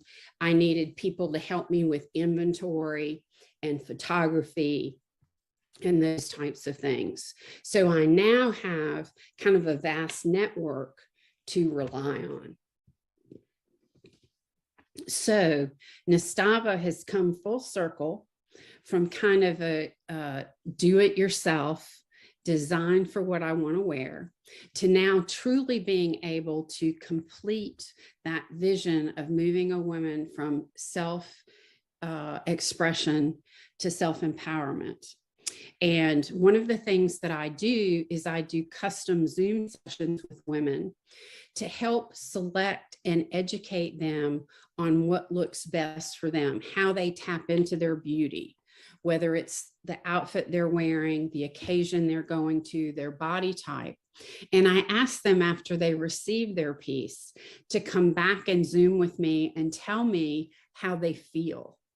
And so I get to witness the end result of that woman's transformation. And that's everything I wanted Nastava to be. So I have a fulfilling life, both personally and professionally. I have a loving husband. I have 4 cute little snuggly Havanese dogs that I adore. I have a beautiful home, and I live at the beach. What more could somebody ask for? So Nastava has really turned my life around, and I hope it's turned other women's lives around. Thank you.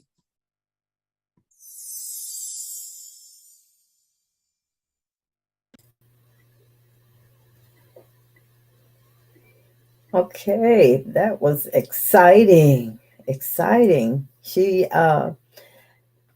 really has taken that trade to heart.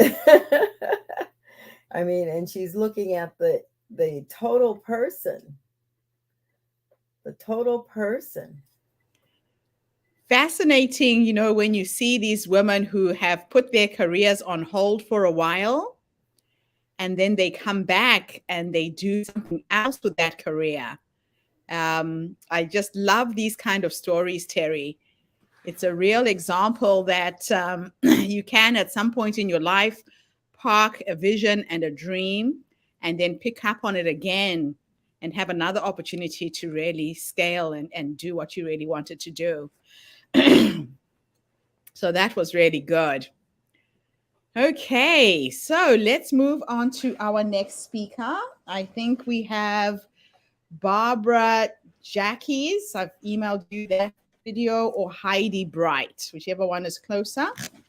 Oh, I had Sally next. Okay, right? Sally would be good too. Let's go with Sally. Okay. Mm-hmm. Okay. Sally, growing up in Korea, she was constantly surrounded by seas of lotions and creams and moisturizers everywhere. She never second guessed the importance of skincare. However, after going through all of that, she determined that it was not just what you lathered on, it involved internally. And the Korean food, the Korean diet, what you ate, whether it was probiotics and vitamins, is crucial. And her mother has a saying, despite being entrenched in this Korean skincare diet, however, I didn't always put 2 and 2 together. I always ignored the immediate linkage of pizza date nights. And so with that, and that was when it hit her. Our moms were right all along. When it comes to skincare, it really is what's underneath and inside that counts. Goes hand in hand.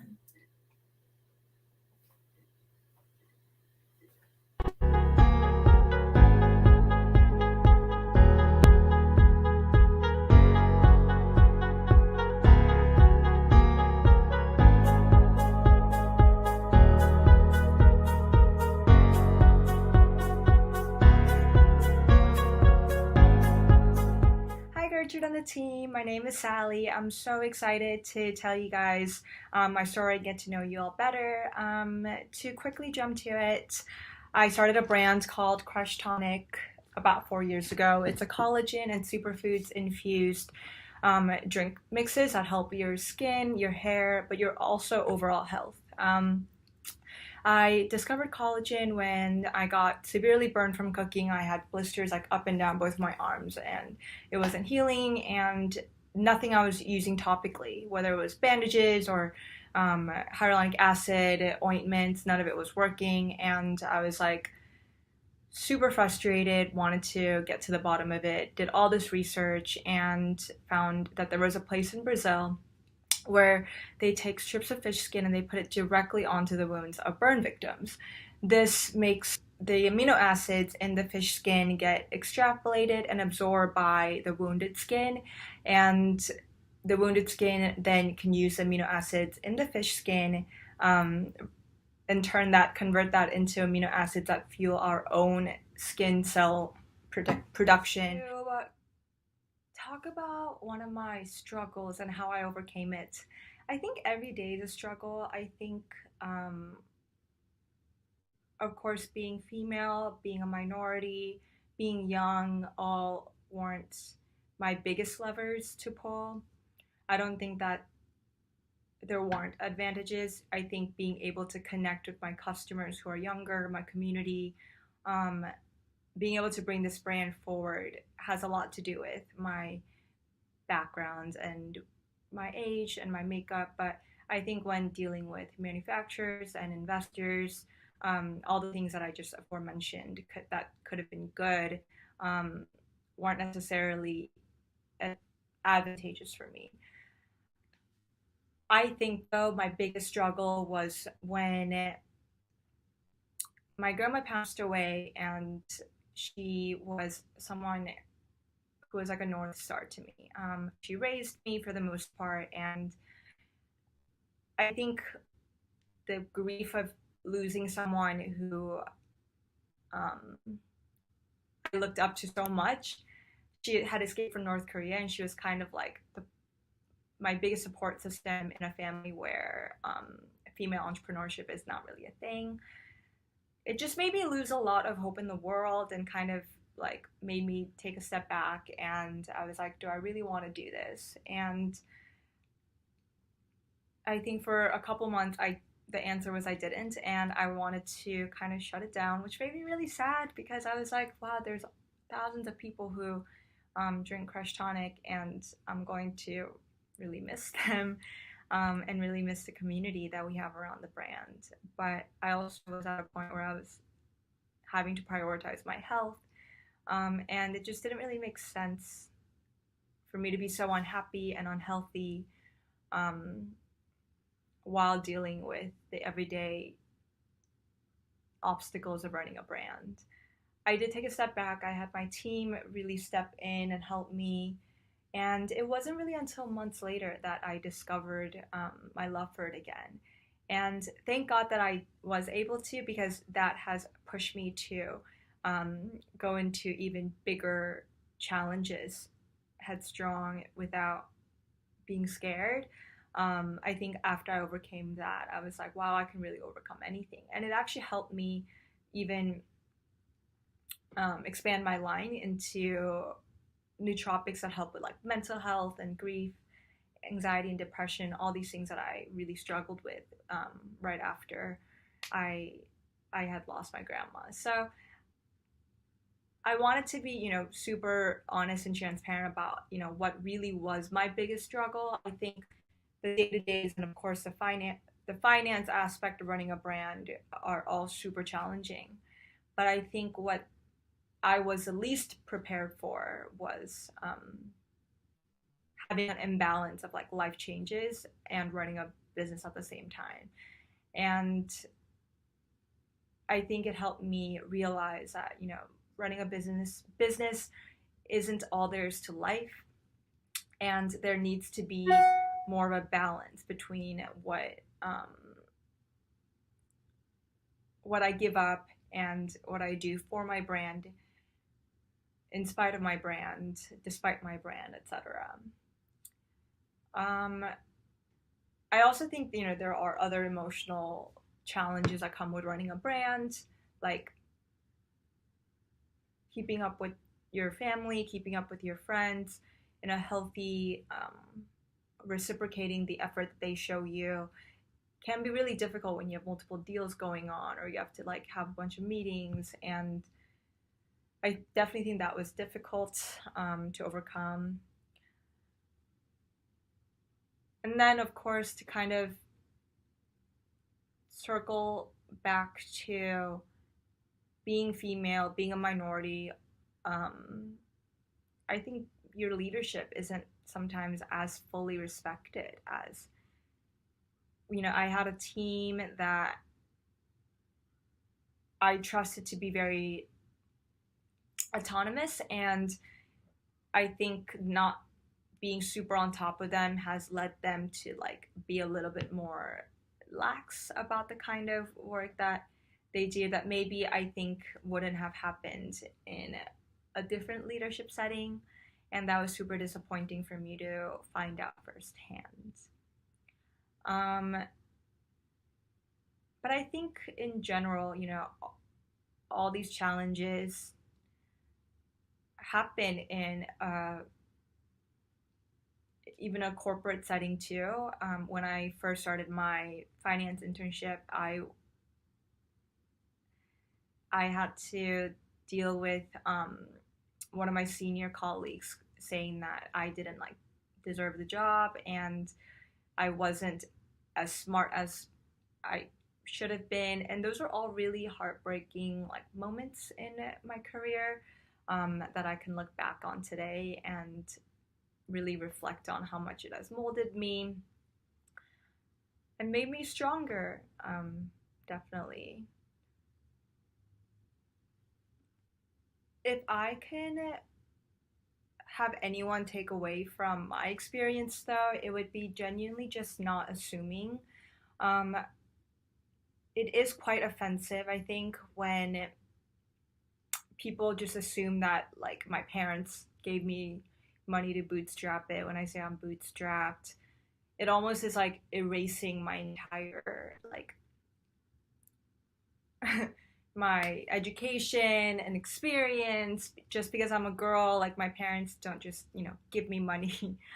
um, I also have had an experience where I was waiting for my meeting to start, and I was just like sitting in the conference room being confused why I wasn't starting like 15 minutes in, and I was like, are we like waiting for someone? Because I thought I was waiting on them, and they were like, no, we're waiting on you and the rest of your team to arrive. And essentially they thought that I was my boss's assistant, and he was like on his way, and the boss was Sal. And Sally, I was just Mr. Sal's assistant, which would have been fine, but that was obviously not the case. So I think it's definitely a little bit harder for me to like talk about these things because it's my first time really opening up to it, but I think it was thematically appropriate and aligned with the kind of story that I would want readers and watchers of these articles and the show to like really get out of. And I'm here to talk about all of the other difficult hardships as well, and I could go on and on about production and running a business during COVID, TikTok, influencer community, and all of those definitely have hardships attached to them. I just think that there's a lot more that people don't teach you in MBA or panels about running a business that I was definitely not ready for. But to talk about one of my struggles and how I overcame it, I think every day is a struggle. I think, of course, being female, being a minority, being young, all weren't my biggest levers to pull. I don't think that there weren't advantages. I think being able to connect with my customers who are younger, my community, being able to bring this brand forward has a lot to do with my background and my age and my makeup. But I think when dealing with manufacturers and investors, all the things that I just aforementioned that could have been good weren't necessarily advantageous for me. I think, though, my biggest struggle was when my grandma passed away, and she was someone who was like a North Star to me. She raised me for the most part, and I think the grief of losing someone who um, I looked up to so much. She had escaped from North Korea, and she was kind of like my biggest support system in a family where female entrepreneurship is not really a thing. It just made me lose a lot of hope in the world, and kind of like made me take a step back, and I was like, do I really want to do this? And I think for a couple months the answer was I didn't, and I wanted to kind of shut it down, which made me really sad because I was like, wow, there's thousands of people who drink Crush Tonic, and I'm going to really miss them, and really miss the community that we have around the brand. But I also was at a point where I was having to prioritize my health, and it just didn't really make sense for me to be so unhappy and unhealthy um, while dealing with the everyday obstacles of running a brand. I did take a step back. I had my team really step in and help me. And it wasn't really until months later that I discovered my love for it again. And thank God that I was able to, because that has pushed me to go into even bigger challenges headstrong without being scared. I think after I overcame that, I was like, wow, I can really overcome anything. And it actually helped me even expand my line into nootropics that help with like mental health and grief, anxiety and depression, all these things that I really struggled with right after I I had lost my grandma. So I wanted to be, super honest and transparent about, what really was my biggest struggle. I think the day-to-days and of course the finance aspect of running a brand are all super challenging. But I think what I was the least prepared for was having an imbalance of like life changes and running a business at the same time. And I think it helped me realize that, running a business isn't all there is to life, and there needs to be more of a balance between what I give up and what I do for my brand, in spite of my brand, despite my brand, etc. Um, I also think there are other emotional challenges that come with running a brand, like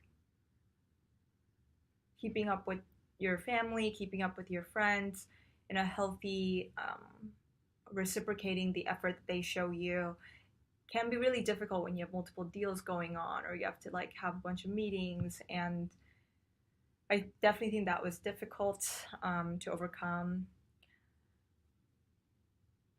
And then, of course, to kind of circle back to being female, being a minority, I think your leadership isn't sometimes as fully respected as, I had a team that I trusted to be very autonomous, and I think not being super on top of them has led them to like be a little bit more lax about the kind of work that they do, that maybe I think wouldn't have happened in a different leadership setting. And that was super disappointing for me to find out firsthand. Um, but I think in general, all these challenges happen in even a corporate setting too. When I first started my finance internship, I had to deal with one of my senior colleagues saying that I didn't like deserve the job, and I wasn't as smart as I should have been. And those were all really heartbreaking like moments in my career that I can look back on today and really reflect on how much it has molded me and made me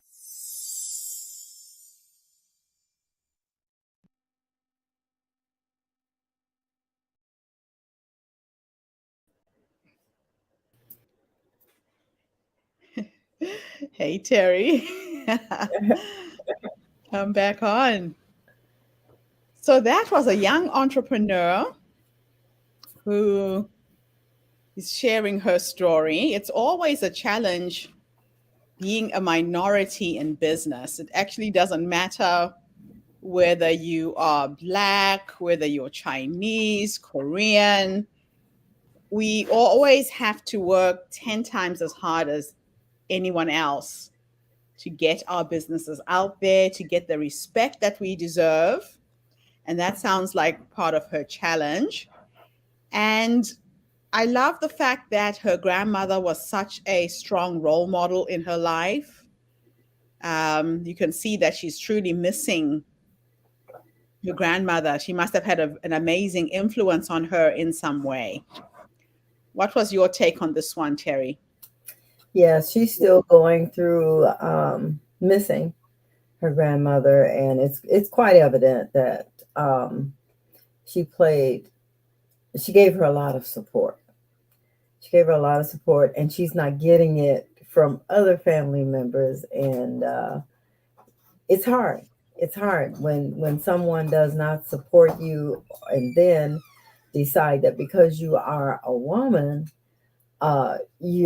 you're not worthy of receiving the same, uh, what I want to say, the same as a man, Yeah, just because you yeah. happen to be a woman. You're supposed to be subservient, I guess you could say that. Yeah, and the fact that she's Korean as well, running a business in the United States would be a huge challenge.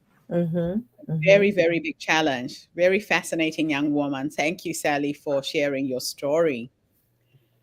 All right, I think we have two more. Um, we have Heidi Bright, Terry, or Barbara Jackies. I have Heidi. Okay, I'll line up Heidi's video while you read her bio. Okay, great.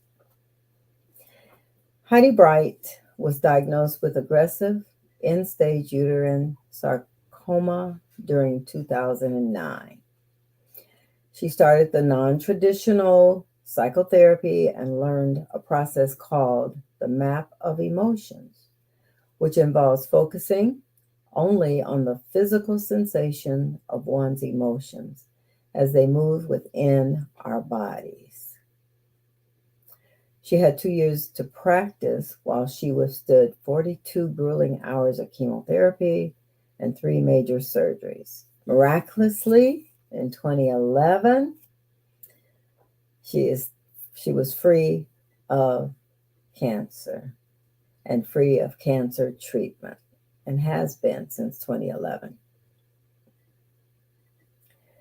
Then she had her firstborn son, began self-medicating, and in 2013 became a heroin addicted person. So she's had a lot of ups and downs, not only with herself, but also within her family. And she's also published several books regarding her experiences. I present Heidi Bright.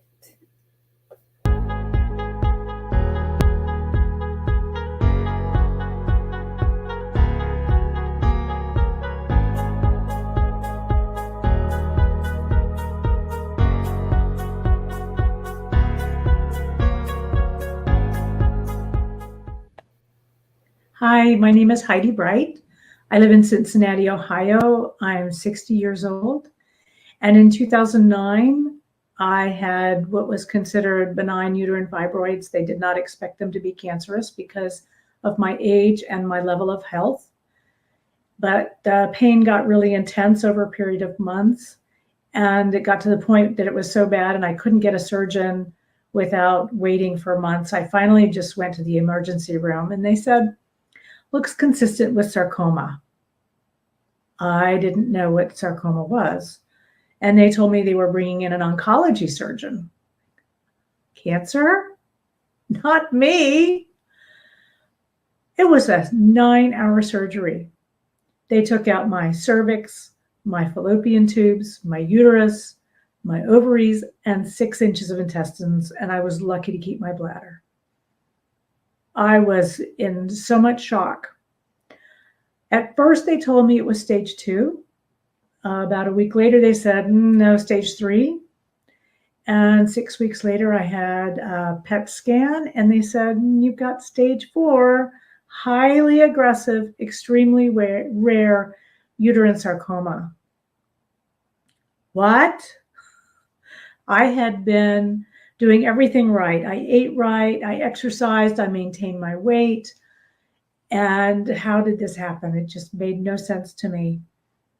Do you remember sitting in a doctor's office and hearing some dire diagnosis and you're not expecting it? It feels like a death sentence. And then the next thing that hit me was, I'm a mother. What's going to happen to my kids?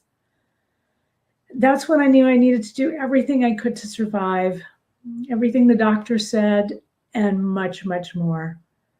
And so I went into chemotherapy, and I learned how to manage chemotherapy so that I kept my fingernails and I kept my white blood cell counts up. And I kept my hair for 21 months when they told me I would lose it in 21 days. By managing the chemotherapy, I was able to stay as healthy as I could through treatment. I had not been expected to live out the year, but I lived for 2 years. I also had 3 major surgeries. 2 more were for my lungs. And the 3rd surgery was for a tumor that was found next to my heart. It was 1/2 inch when it was found. 5 weeks later, I had the surgery to get it removed, and it was already 2.5 inches. I went to my post-op appointment, and the nurse practitioner said, you need to get back on chemo. And I said, this is a very rare cancer. There is no more chemo. She said, then you need to get your affairs in order. So I went home. I was depressed for a few days. And then I rallied and just decided I was going to continue to live my life the best way that I could. And the best way that I could involved dozens of integrative therapies that I had started as soon as I was diagnosed. I did everything from a physical standpoint, nutritional standpoint, emotional standpoint, mental standpoint, social standpoint, and spiritual standpoint. I did everything I could within those areas that I felt was reasonable and gave me some kind of edge that I might not have otherwise. And I believe that all of that together is what saved my life. I call it and I also did a lot of emotional healing work with my psychotherapist. I went to a psychotherapist every week for 2 years during that whole process.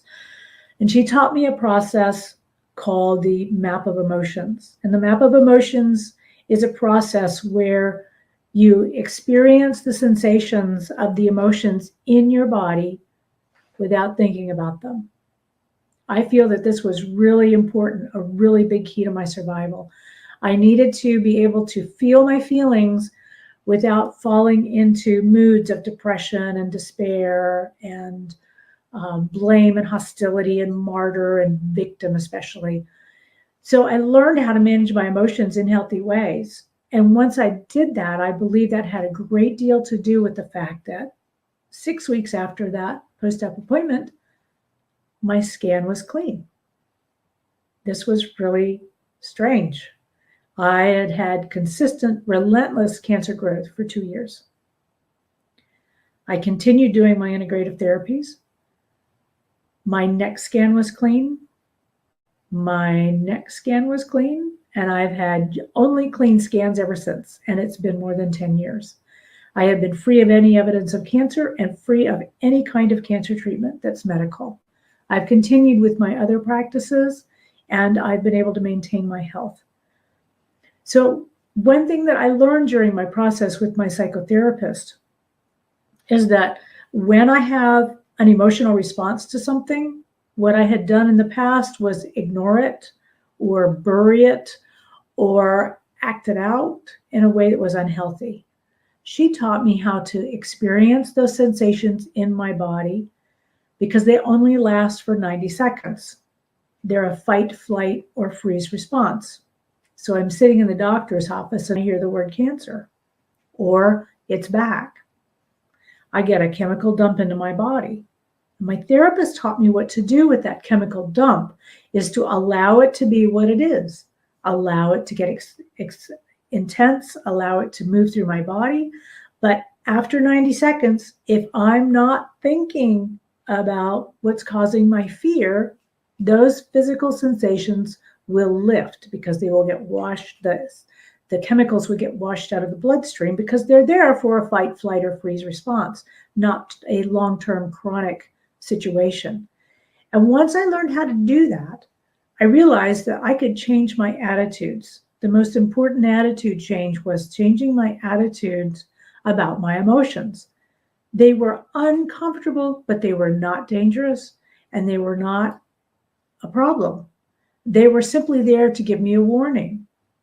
So I learned how to manage my emotions by allowing them to be what they were for 90 seconds. And then I had a choice. Was I going to fall into victim and martyr? Was I going to fall into anxiety and worry?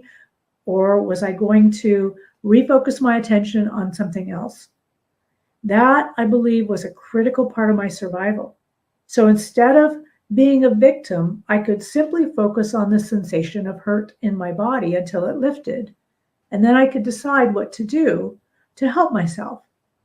Instead of feeling fear and falling into anxiety and worry, I could allow the sensation of fear to pass after 90 seconds, and then I could make a decision about what I wanted to do to help myself.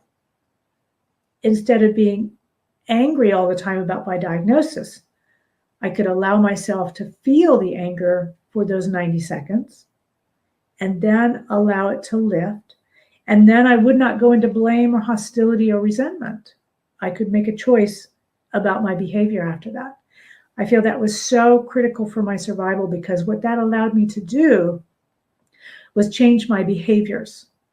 And once I started to change my behaviors in healthier ways, then I could start to make better choices for myself long term. And those were really, really critical to my survival.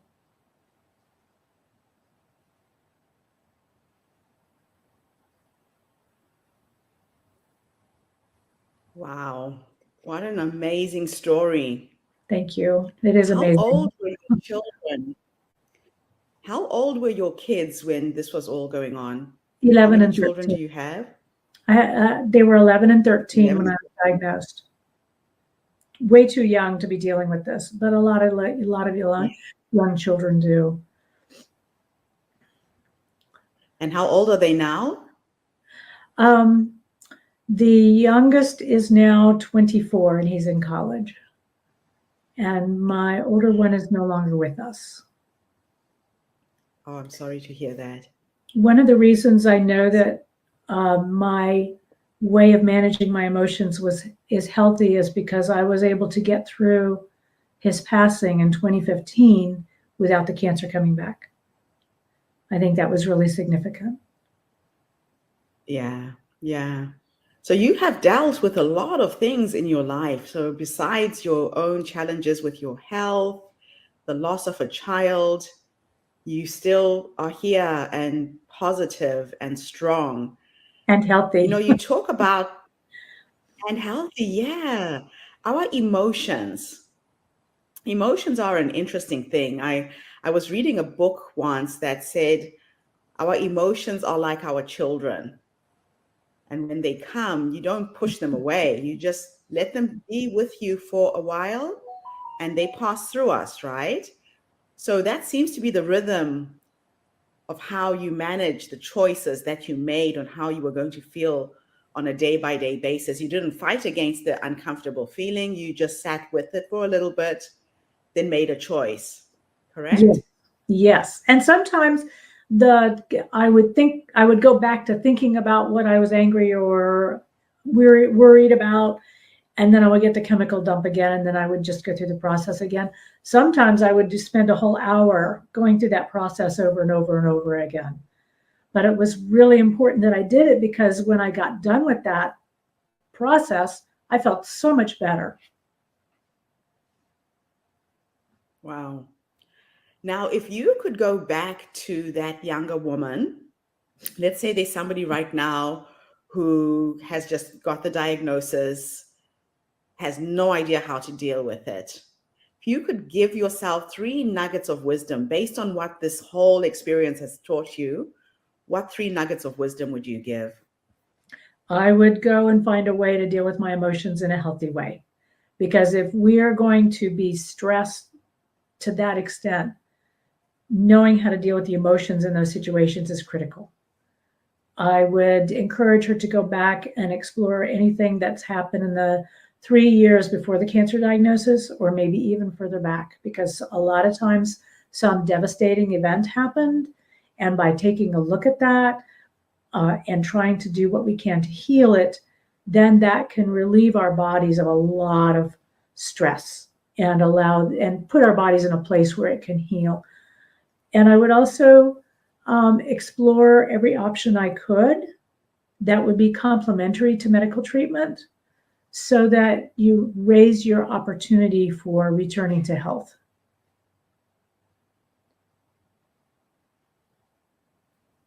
Yeah, you said something really important there, because sometimes disease is a manifestation of emotional experiences we're going through, right? And it has to come out somehow. So, could you trace back what had happened to you prior to this diagnosis? Was there anything traumatic in your life that had caused this? I think it was more lots of little things that were stressing me, and it just added up over a period of time to the point where my body said, I've had enough.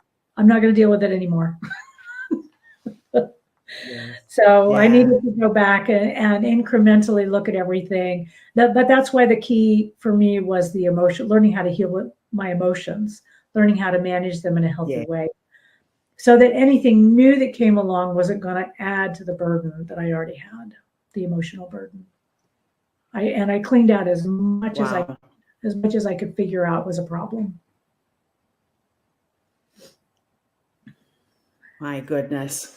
So, are you okay if we talk a little bit about your son? I know you have created a website where you're supporting other people with grief. Yes. Are you Yes. okay with talking about Sure. that story a little bit? Sure. I was part of the U.S. national overprescription of opioids in 2010.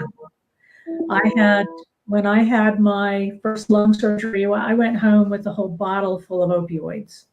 And I didn't realize they were basically heroin. I didn't realize how addictive they were. I only took 2 or 3, and then I put them in the cabinet, and I forgot about them because I didn't need them.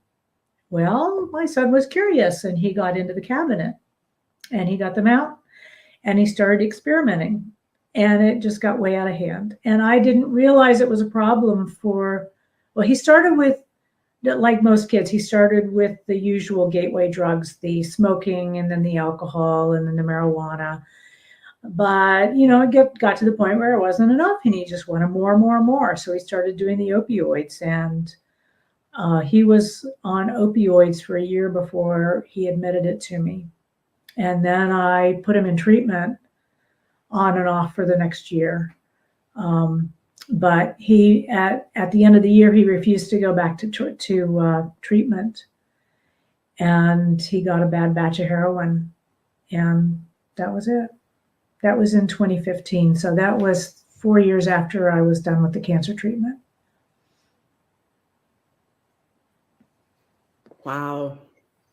And then you had to deal with that Yes, grief, the sadness. and I So, did how are you? nothing but sit Mhm. in my grief for 6 months, and it was extremely uncomfortable. And I just was determined to do what I had been taught, and that was to stay in the discomfort of the grief for hours, because it just comes and it smashes you, and you just sitting in the grief is the best possible thing you can do. Not wallowing in it, but experiencing the Yeah. sensation in the body. And then everybody told me the second year is the worst. I did not find that to be true at all.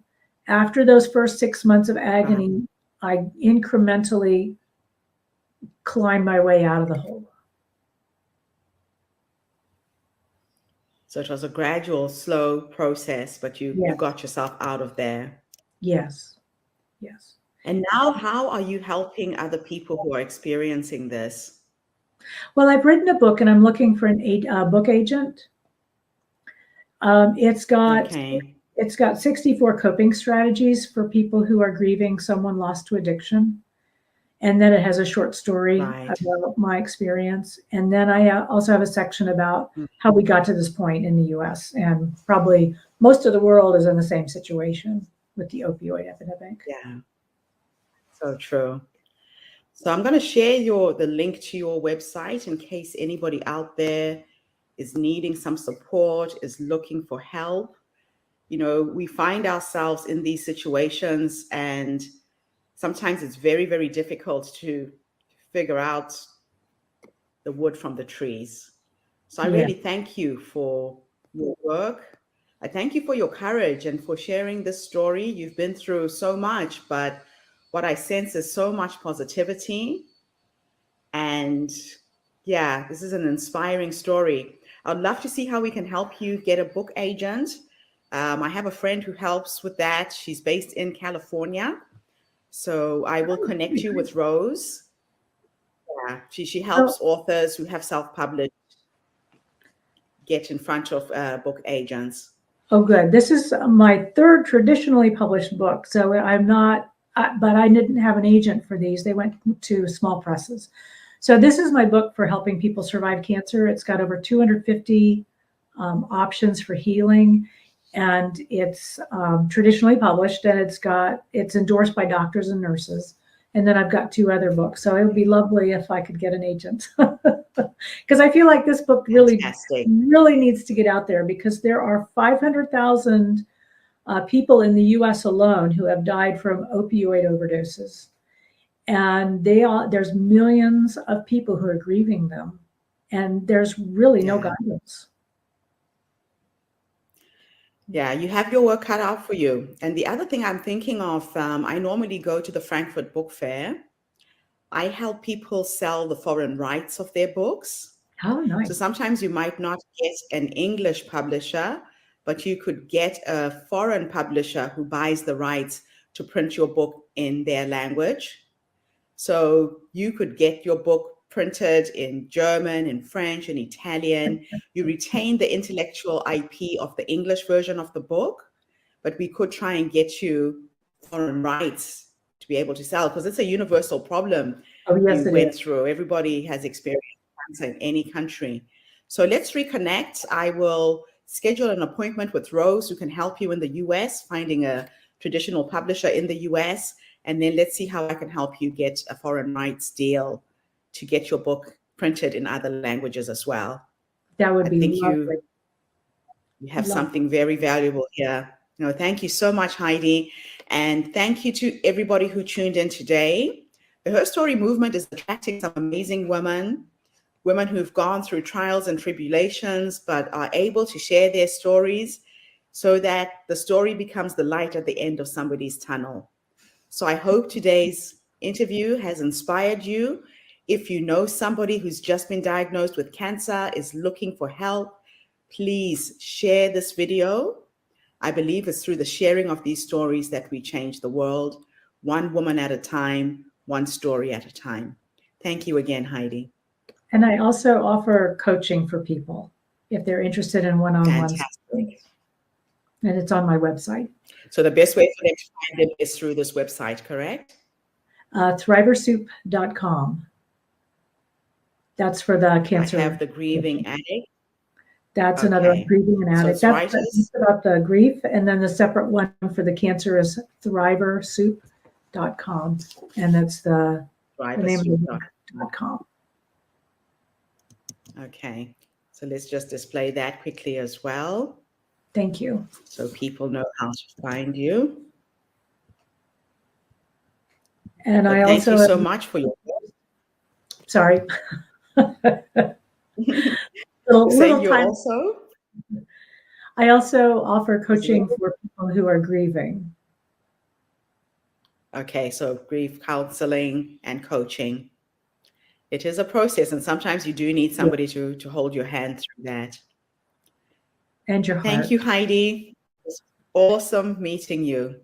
Thank Keep you, doing your Dr. Amy. work. I'll be in touch. Thank Take you. care. Bye bye. You too. Bye.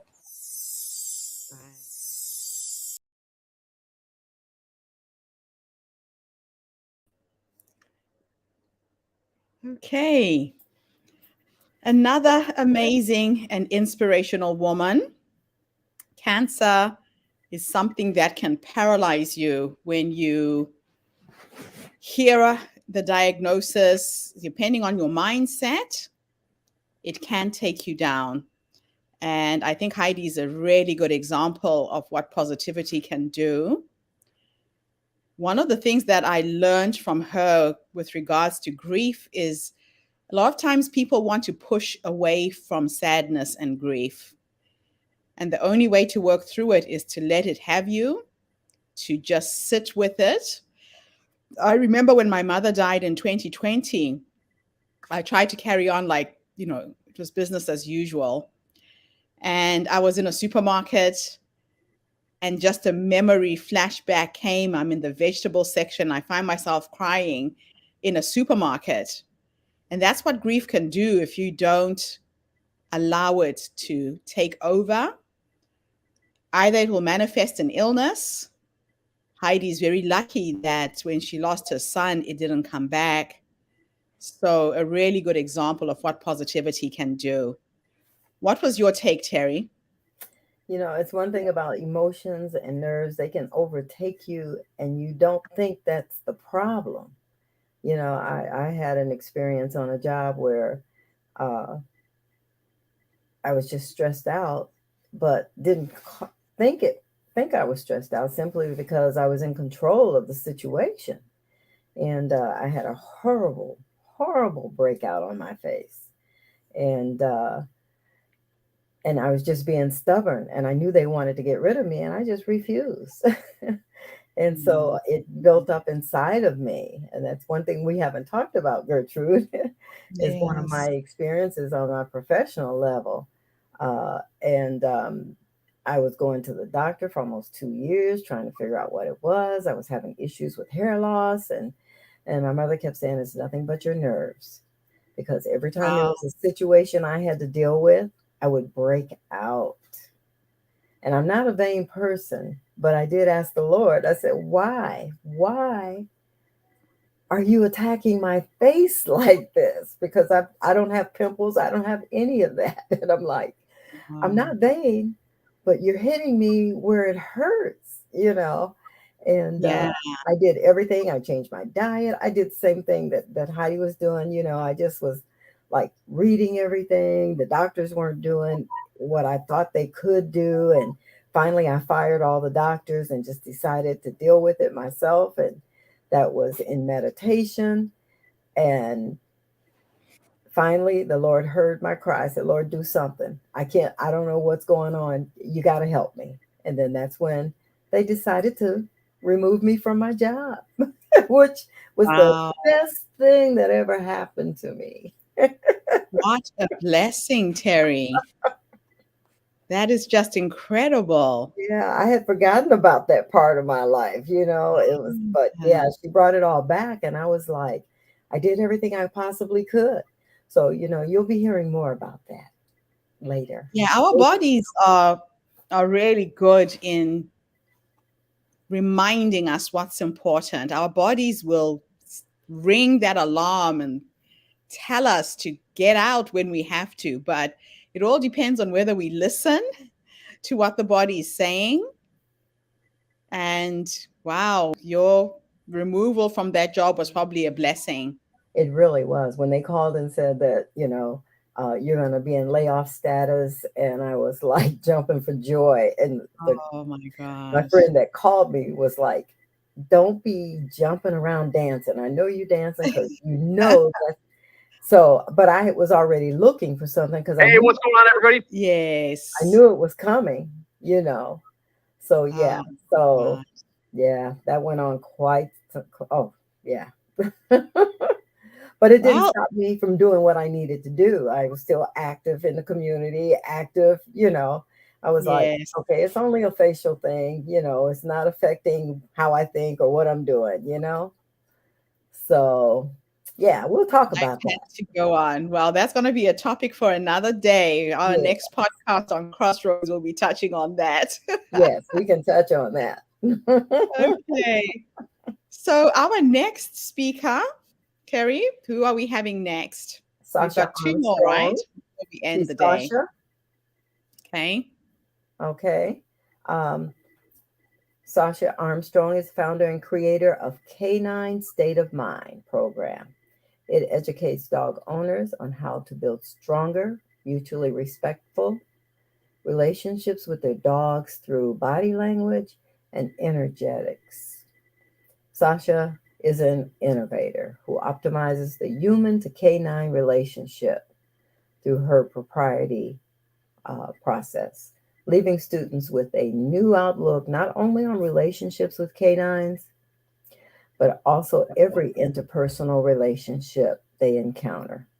Sasha serves as a guide, creating a kinder, intimate, I like this, holistic lifestyle for her clients by helping them embody the essence of an alpha.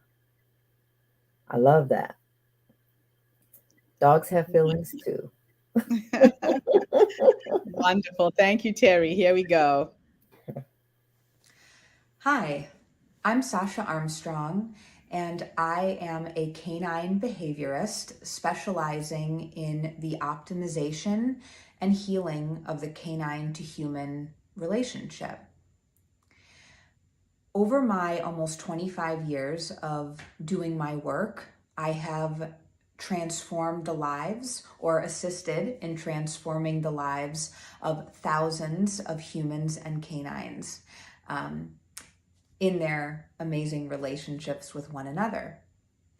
I started out as a very young child, being very intuitively connected to animals, understanding them on very deep levels, almost psychically, within a communication standpoint, understanding their needs and desires, and being able to understand their natural language.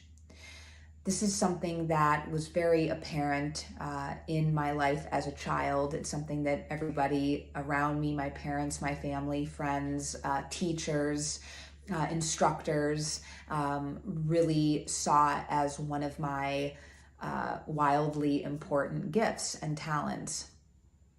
So being a young child so connected to animals and on a different level, it was taken on something that was more than just a love or a connection or an admiration. It was something way deeper than that. And as the years went by and I became a teenager, it was almost inherent and natural. It was just an understood knowing that this was a line of work. It was not just my passion, my duty, my service, but it was something that I almost felt a knowing that I would develop into a career and my life's work. So from a very young age, as I always say, I've never worked for anybody else in my entire life. I've always kind of guided my own ship and always developed ways of being my own boss and working for myself. I started in my early teens working with troubled dogs. And it was all word of mouth, and people knew that I had the gift, and so they would send their dogs to me. They're very troubled dogs, knowing that I was the one that could fix the problem. So as time went on and I developed these really important relationships with humans, that they were trusting me to really create a whole new version of their dogs' lives and change and rehabilitate the troubled nature in which they found themselves in. I became to get busier and busier, and people would, before I knew it, I had so many dogs that I had to work with. I was overwhelmed, and word just seemed to spread like wildfire. And all the while, as I developed in my knowledge, as I understood the inner workings of the canine more and more and on much deeper levels, what became really clear for me was that I had to bridge the gap between humans and canines. That it wasn't just about the education of the dog or the rehabilitation of the dog, it was about the education of the human. It was about equipping the human with the knowledge and the technique and the intuition and the instinct to be able to connect with their dogs in a way that would enhance both of their lives to restore harmony.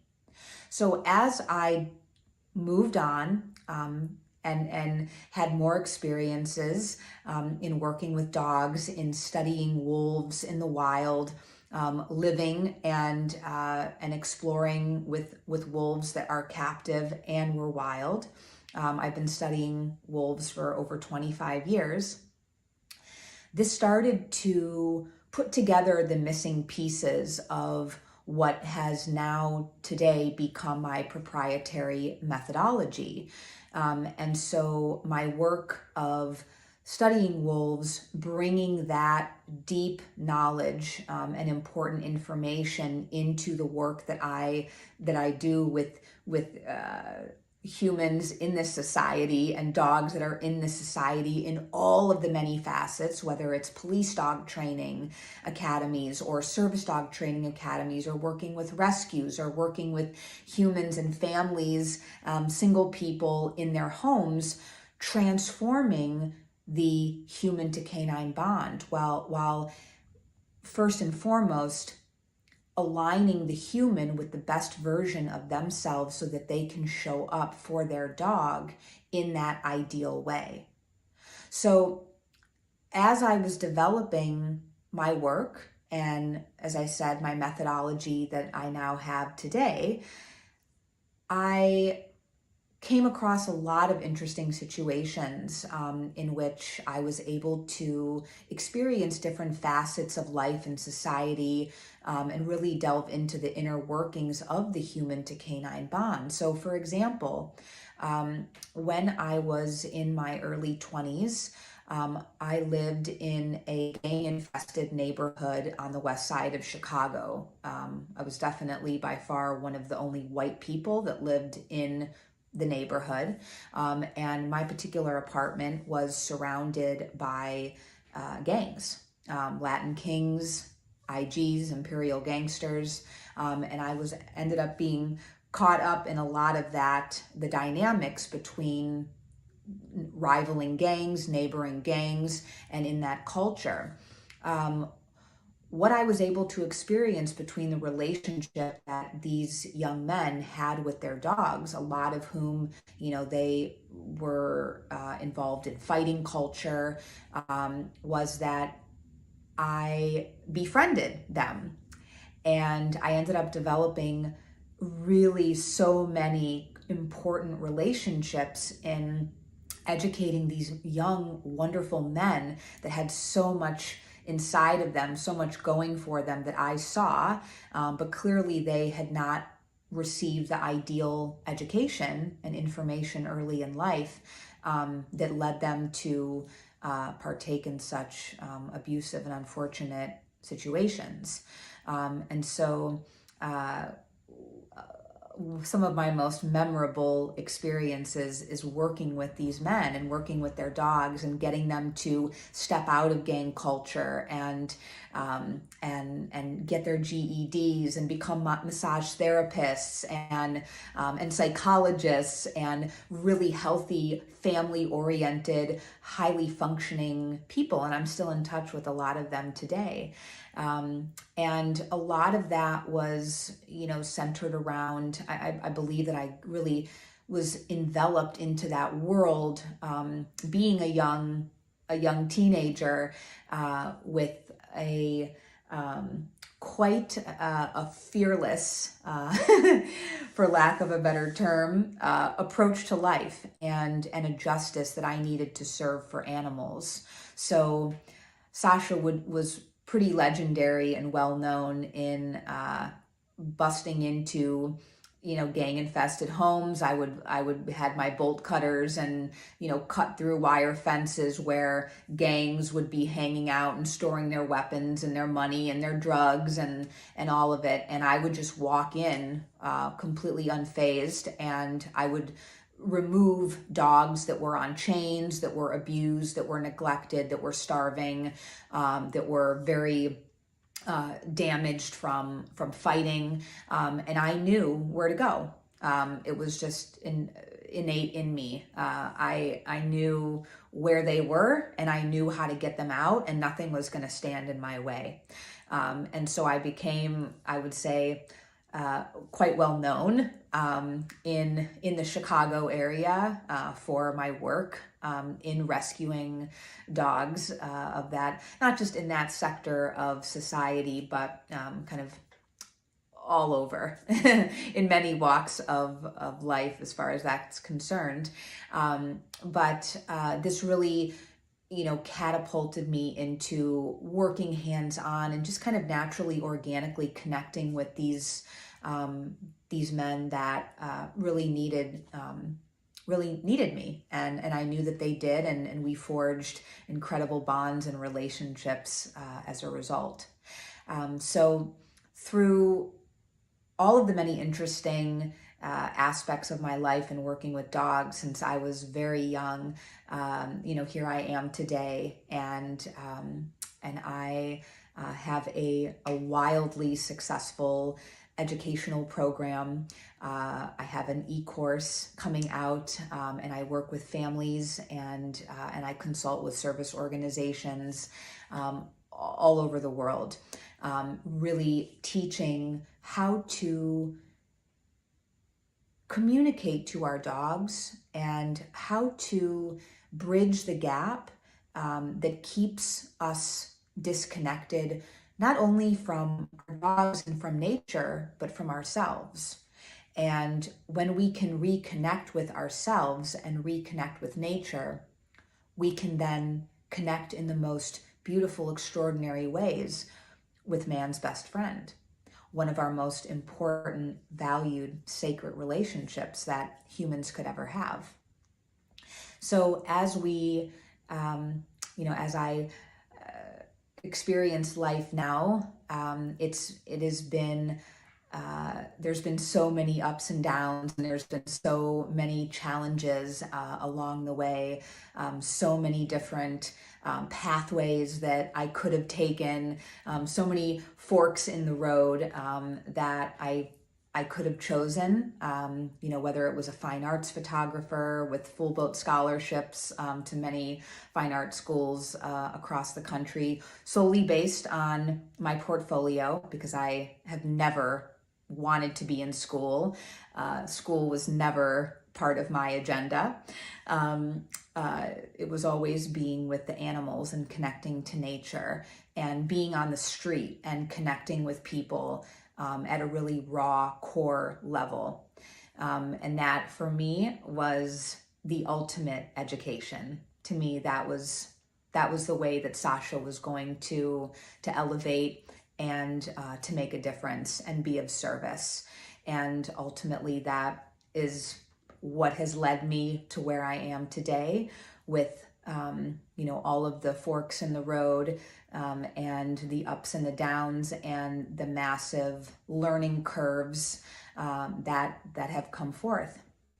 But at this time, and even though there's so much to learn and grow as a person, as a soul, as somebody that is of service in my work, I am beyond blessed to be where I am, and I'm just so incredibly grateful for all of the experiences that have led me to where I am today.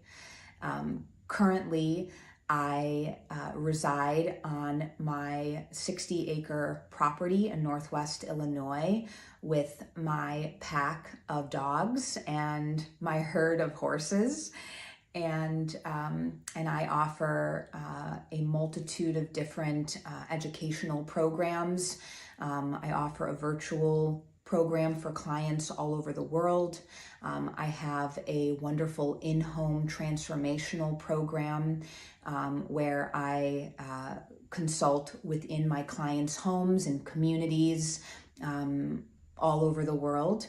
And then I host just an incredible program at my sanctuary retreat on my farm, where dogs get to come to me to have the most wonderful transformative experience of their life, and then be able to educate their humans and their partners, their human partners in life on the back end. And the marriage of those two experiences, bringing that into alignment, is what creates the magic. And I, again, am so grateful to be a part of this service and to watch both humans and animals grow into the best versions of themselves. Thank you very much for your time. I'm grateful for the opportunity, and I look forward to hearing more.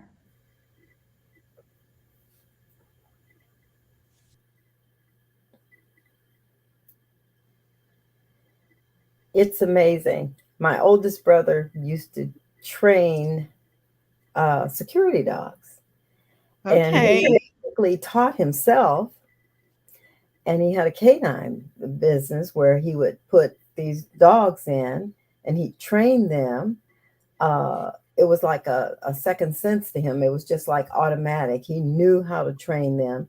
And we always had a dog. And he said, as long as their tails are wagging, you have nothing to worry about. Just never Oh, show fear because they can feel it. So if you see their tails wagging, just totally ignore them. Tell them to move out the way. Do whatever you want to do with them at that point. But yeah, and he enlisted my younger brother to help him too. I mean, it was just like crazy. It and it's so incredible. It's so is. incredible when you see what can be done, right? And just people who have these intuitive gifts, Hmm. totally intuitive gifts. Yeah, Wow. yeah.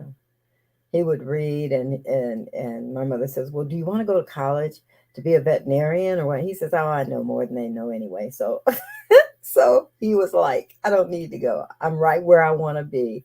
And I mean, he just, it was wonderful. In fact, there was a movie that he was in not too long, back then, called "The Spook That Sat by the Door," and so Yes. it was filmed in Chicago. And he was the one who had the canine dogs, and he played the policeman with the canine unit. And so we all packed up the car and went to the drive-in, and he did a little exhibition on how to train and everything. He was just all into it. And of course, I had to be all into it too because, he needed my help to try to Oh get the man. publicity out and everything. And that we were still in high school when that happened. Amazing. Amazing. Yeah, I've always found a fascination in people who can work with pets. My whole thing when I was growing up is finding strays or little creatures that needed to be rescued. Like my little hometown, there's a lot of turtles, tortoises rather, not turtles, tortoises. And in the rainy season, they would come onto the roads and get crushed.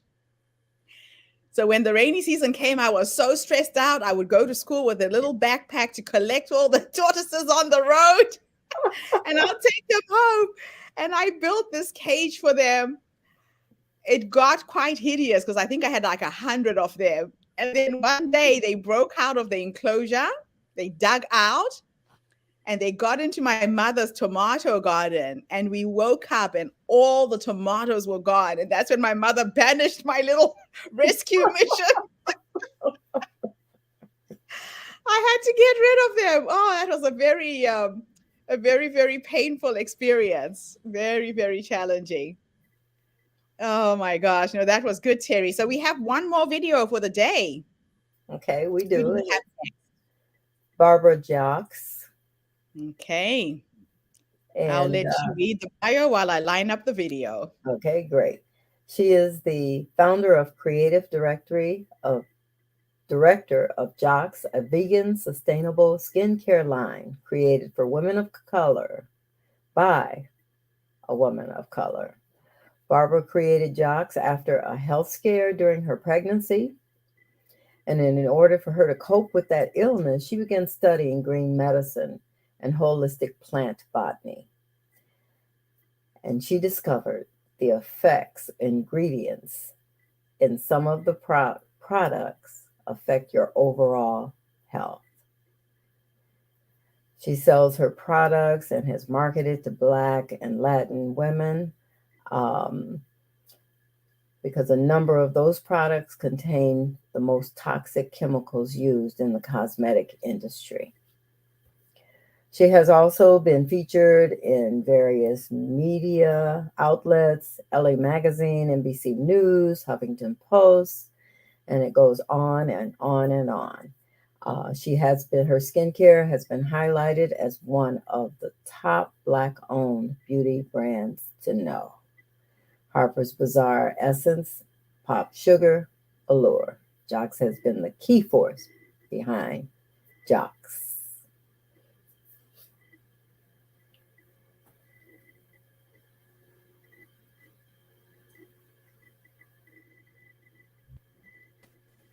Hi, my name is Barbara Jacks, and I'm based out of Miami, Florida.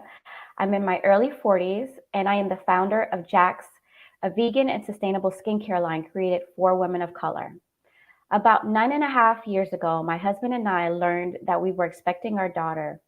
And upon learning that we were expecting her, I found out that I had an ovarian tumor. I've always been into more or less a holistic lifestyle, being a conscious consumer. But it wasn't until I learned that I had this illness that I began to take a closer look at what I was eating. Upon that research, I stumbled upon a medical journal talking about the systematic effects certain ingredients have on your overall health. And I just started to take a closer look in terms of the things that I was putting on my skin, in addition to in my body. I also learned that Black women and Latin women and women of color are exposed to twice the amount of toxins in beauty care products. So I just felt compelled to just make my own skincare products as a way to kind of cope with my own illness and what I was going through. And out of that, I created Jacks. It's since evolved into a skincare line focused on promoting self-love, self-care, but teaching women of all skin tones and skin types to love their skin just the way it is.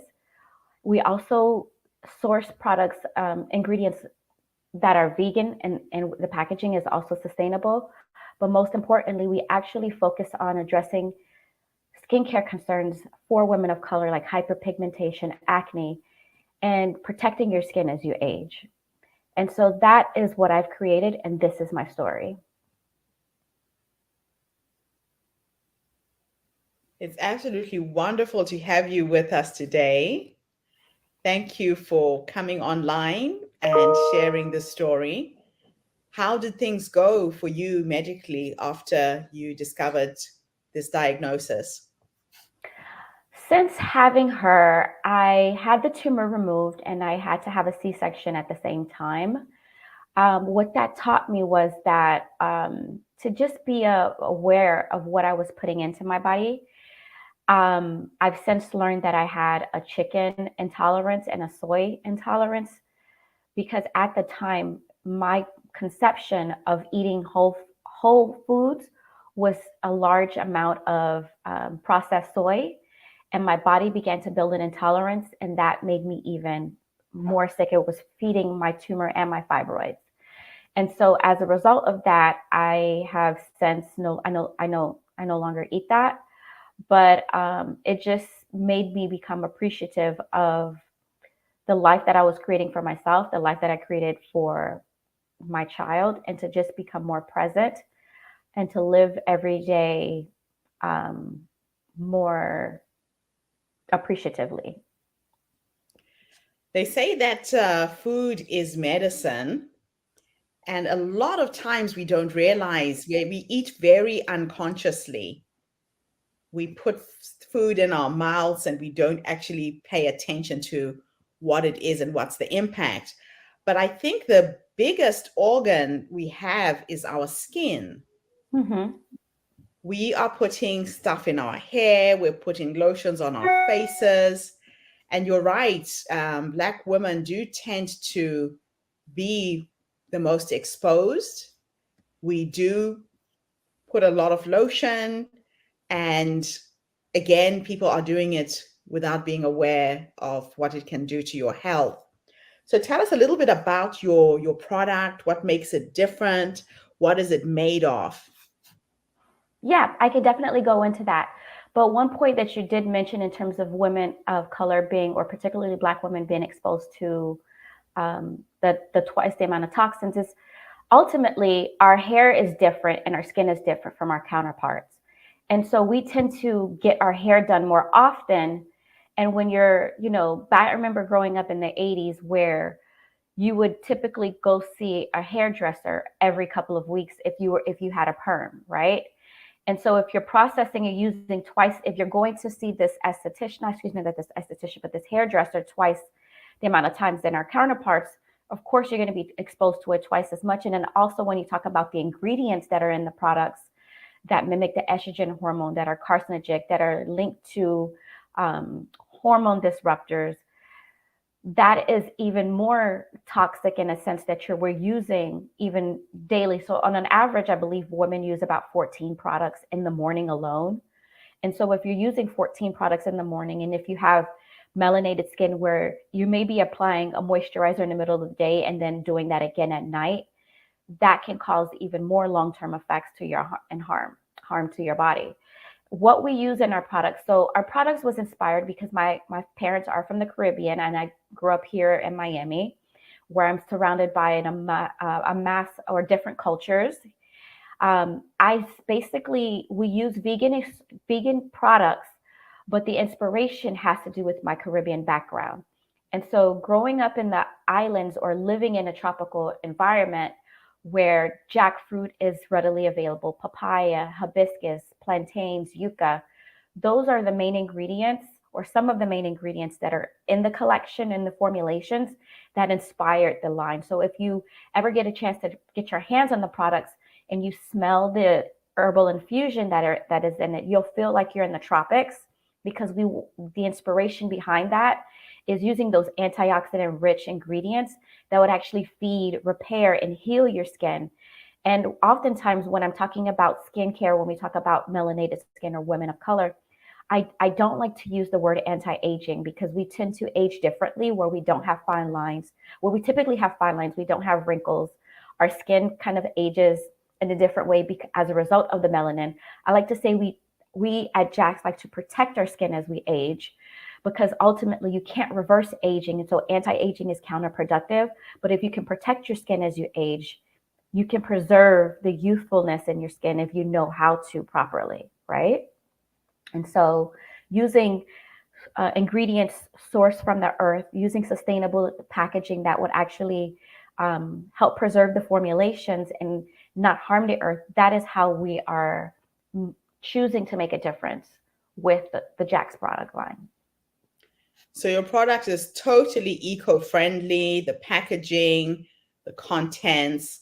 And I love the fact that you went back to your roots. This is probably something you grew up seeing, experiencing, and taking for granted when you're there in the islands.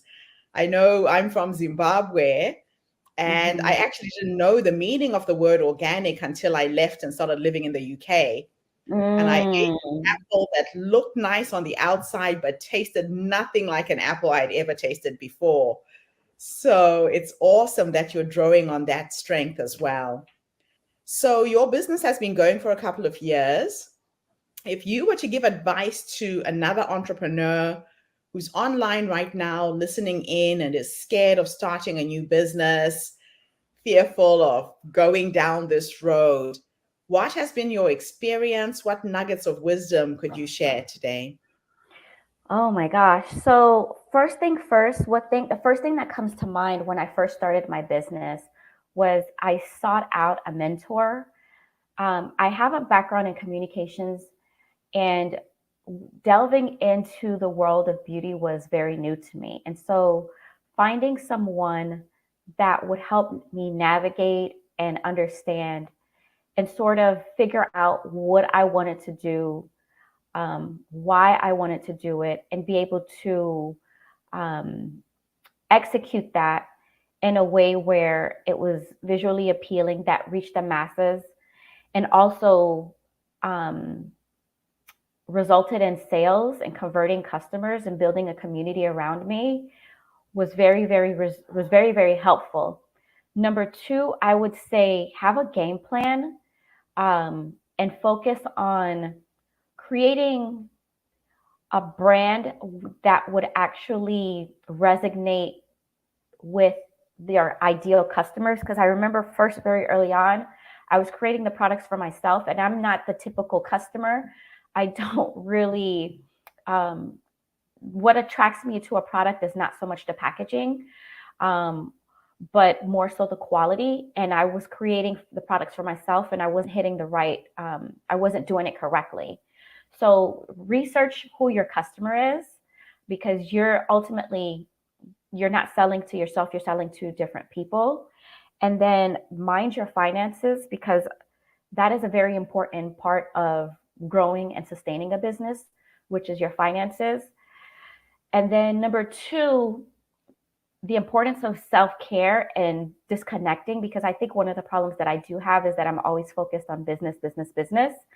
And then I forget, or I'm not so much forget, but I have to remind myself to unplug and to be present with my family.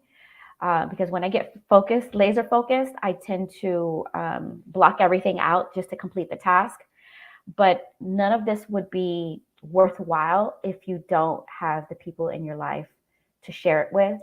So practicing self-care, because often I think we live in a world where burnout is celebrated, and restoring peace of mind or just getting rest and sleep, just to unplug and recharge your brain and your body, is important. Yeah, self care for most women is a challenge. Mm-hmm. We are busy looking after families, we're going to work. It's even worse when you have a business and everything is relying on you. So, what is your daily practice that keeps you focused so you remember your family? Do you schedule appointments? I remember when I was creating my first business, I had appointments with each of my three kids separately.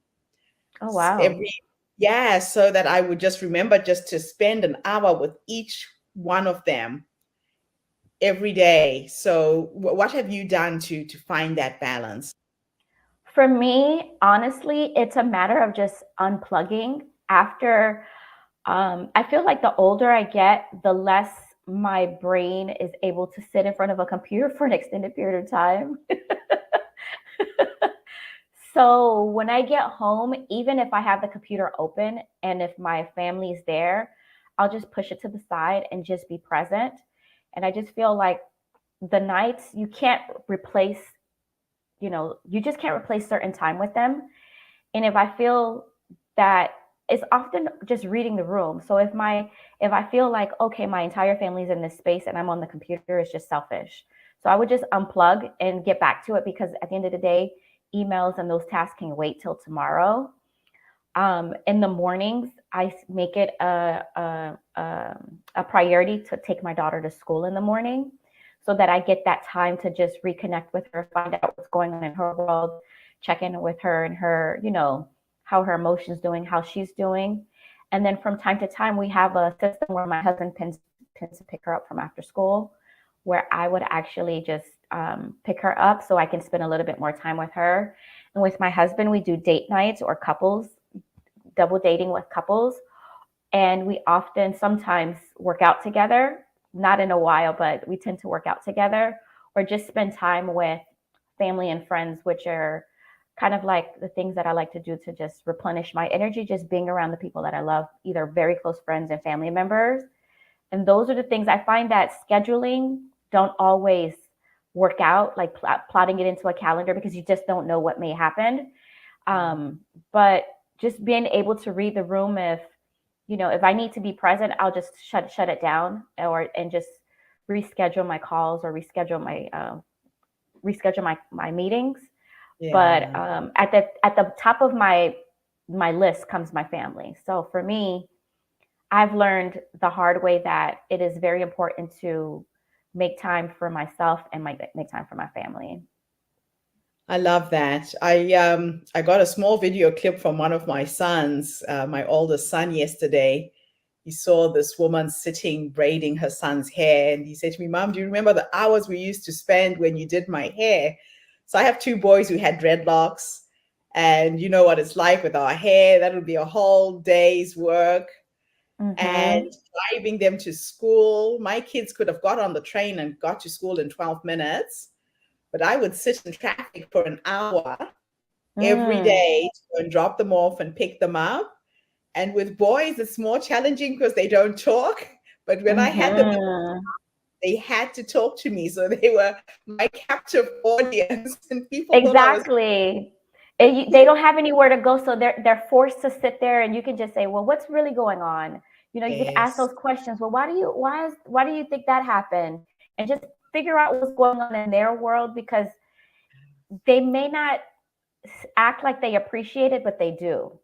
Yeah. And that's what I'm saying. It was funny because my son just sent this video yesterday saying, "I love you, Mom. I remember these days." And I thought, oh, okay, you did appreciate it. But at the time, it Mm-hmm. doesn't look like it.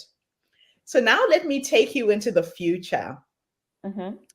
And we're going to have a conversation with the future you, this amazing entrepreneur who created this fantastic business. I know that one of your passions is to talk about Black women's buying power. Let's go a little into that and what that means to you. But if you are 100 and you're now sitting in your rocking chair with your grandchildren and great grandchildren, reflecting back on your life and what you want to do with this business, and if you could have a conversation with that future woman who's created this, what would you ask her? Um, First, before I would ask her anything, I would have to say, um, you know, I see you, because I feel like oftentimes those long nights, those early mornings where you're in the trenches by yourself, or sometimes it feels lonely as an entrepreneur, that you're not seen, you're sending out emails, you're doing cold calls, you're trying to do as much as you possibly can to cut through the clutter, and oftentimes the work seems overlooked, or you just don't feel seen. And I would like to tell her, um, I see you and thank you for not giving up. um, I don't think I would have anything to ask her, because I feel like it was all worth it at the end of the day, creating this product line and using my story as a voice to bring attention to um, the disparity in terms of beauty globally, and then being able to create a legacy for a immigrant child, and have her children watch her strive and work past the hurdles to be able to create a business that was thriving, um, and that changed lives. So I wouldn't be more so a question, it would be more of a pat on the back, because I do know personally that the entrepreneur journey is challenging, even more challenging as a woman of color, where you're qualified, but you have to work twice or three times, sometimes four times harder. And it may seem like you don't see the light at the end of the tunnel, but you can't see it because you're in the, you're in the thick of it. But at the end of the day, I feel like our customers in our work, when I look back and see what I've done, that I'm proud of myself. And so that's what I would tell 100-year-old Barbara, is that I'm proud of you and thank you for the sacrifice. Oh, that is beautiful. That's absolutely fantastic. So now where can people buy your products? I know you have a website. And how can people find you if they want advice? Yes, please email me. You can always email me at Barbara, Barbara, at shopjax.com. You can purchase our products on our website at shopjax.com as well. And you can also purchase our products on target.com. Fantastic. So there's multiple places where they can find you. Mm-hmm. Well, thank you so much for coming online and gracing us with your presence today. It always excites me when I see a young entrepreneur on the rise, and I would love to keep in touch with you and see how this project goes a year or 2 years from now. Thank you. Thank you to everybody who's tuned in today. The HerStory movement is attracting some phenomenal young women, young and old. Come back again tomorrow when I interview yet another amazing guest. In the meantime, have a fantastic day, morning, or evening, wherever you are in the world. And Barbara, thanks again for this interview. And thank you for having me.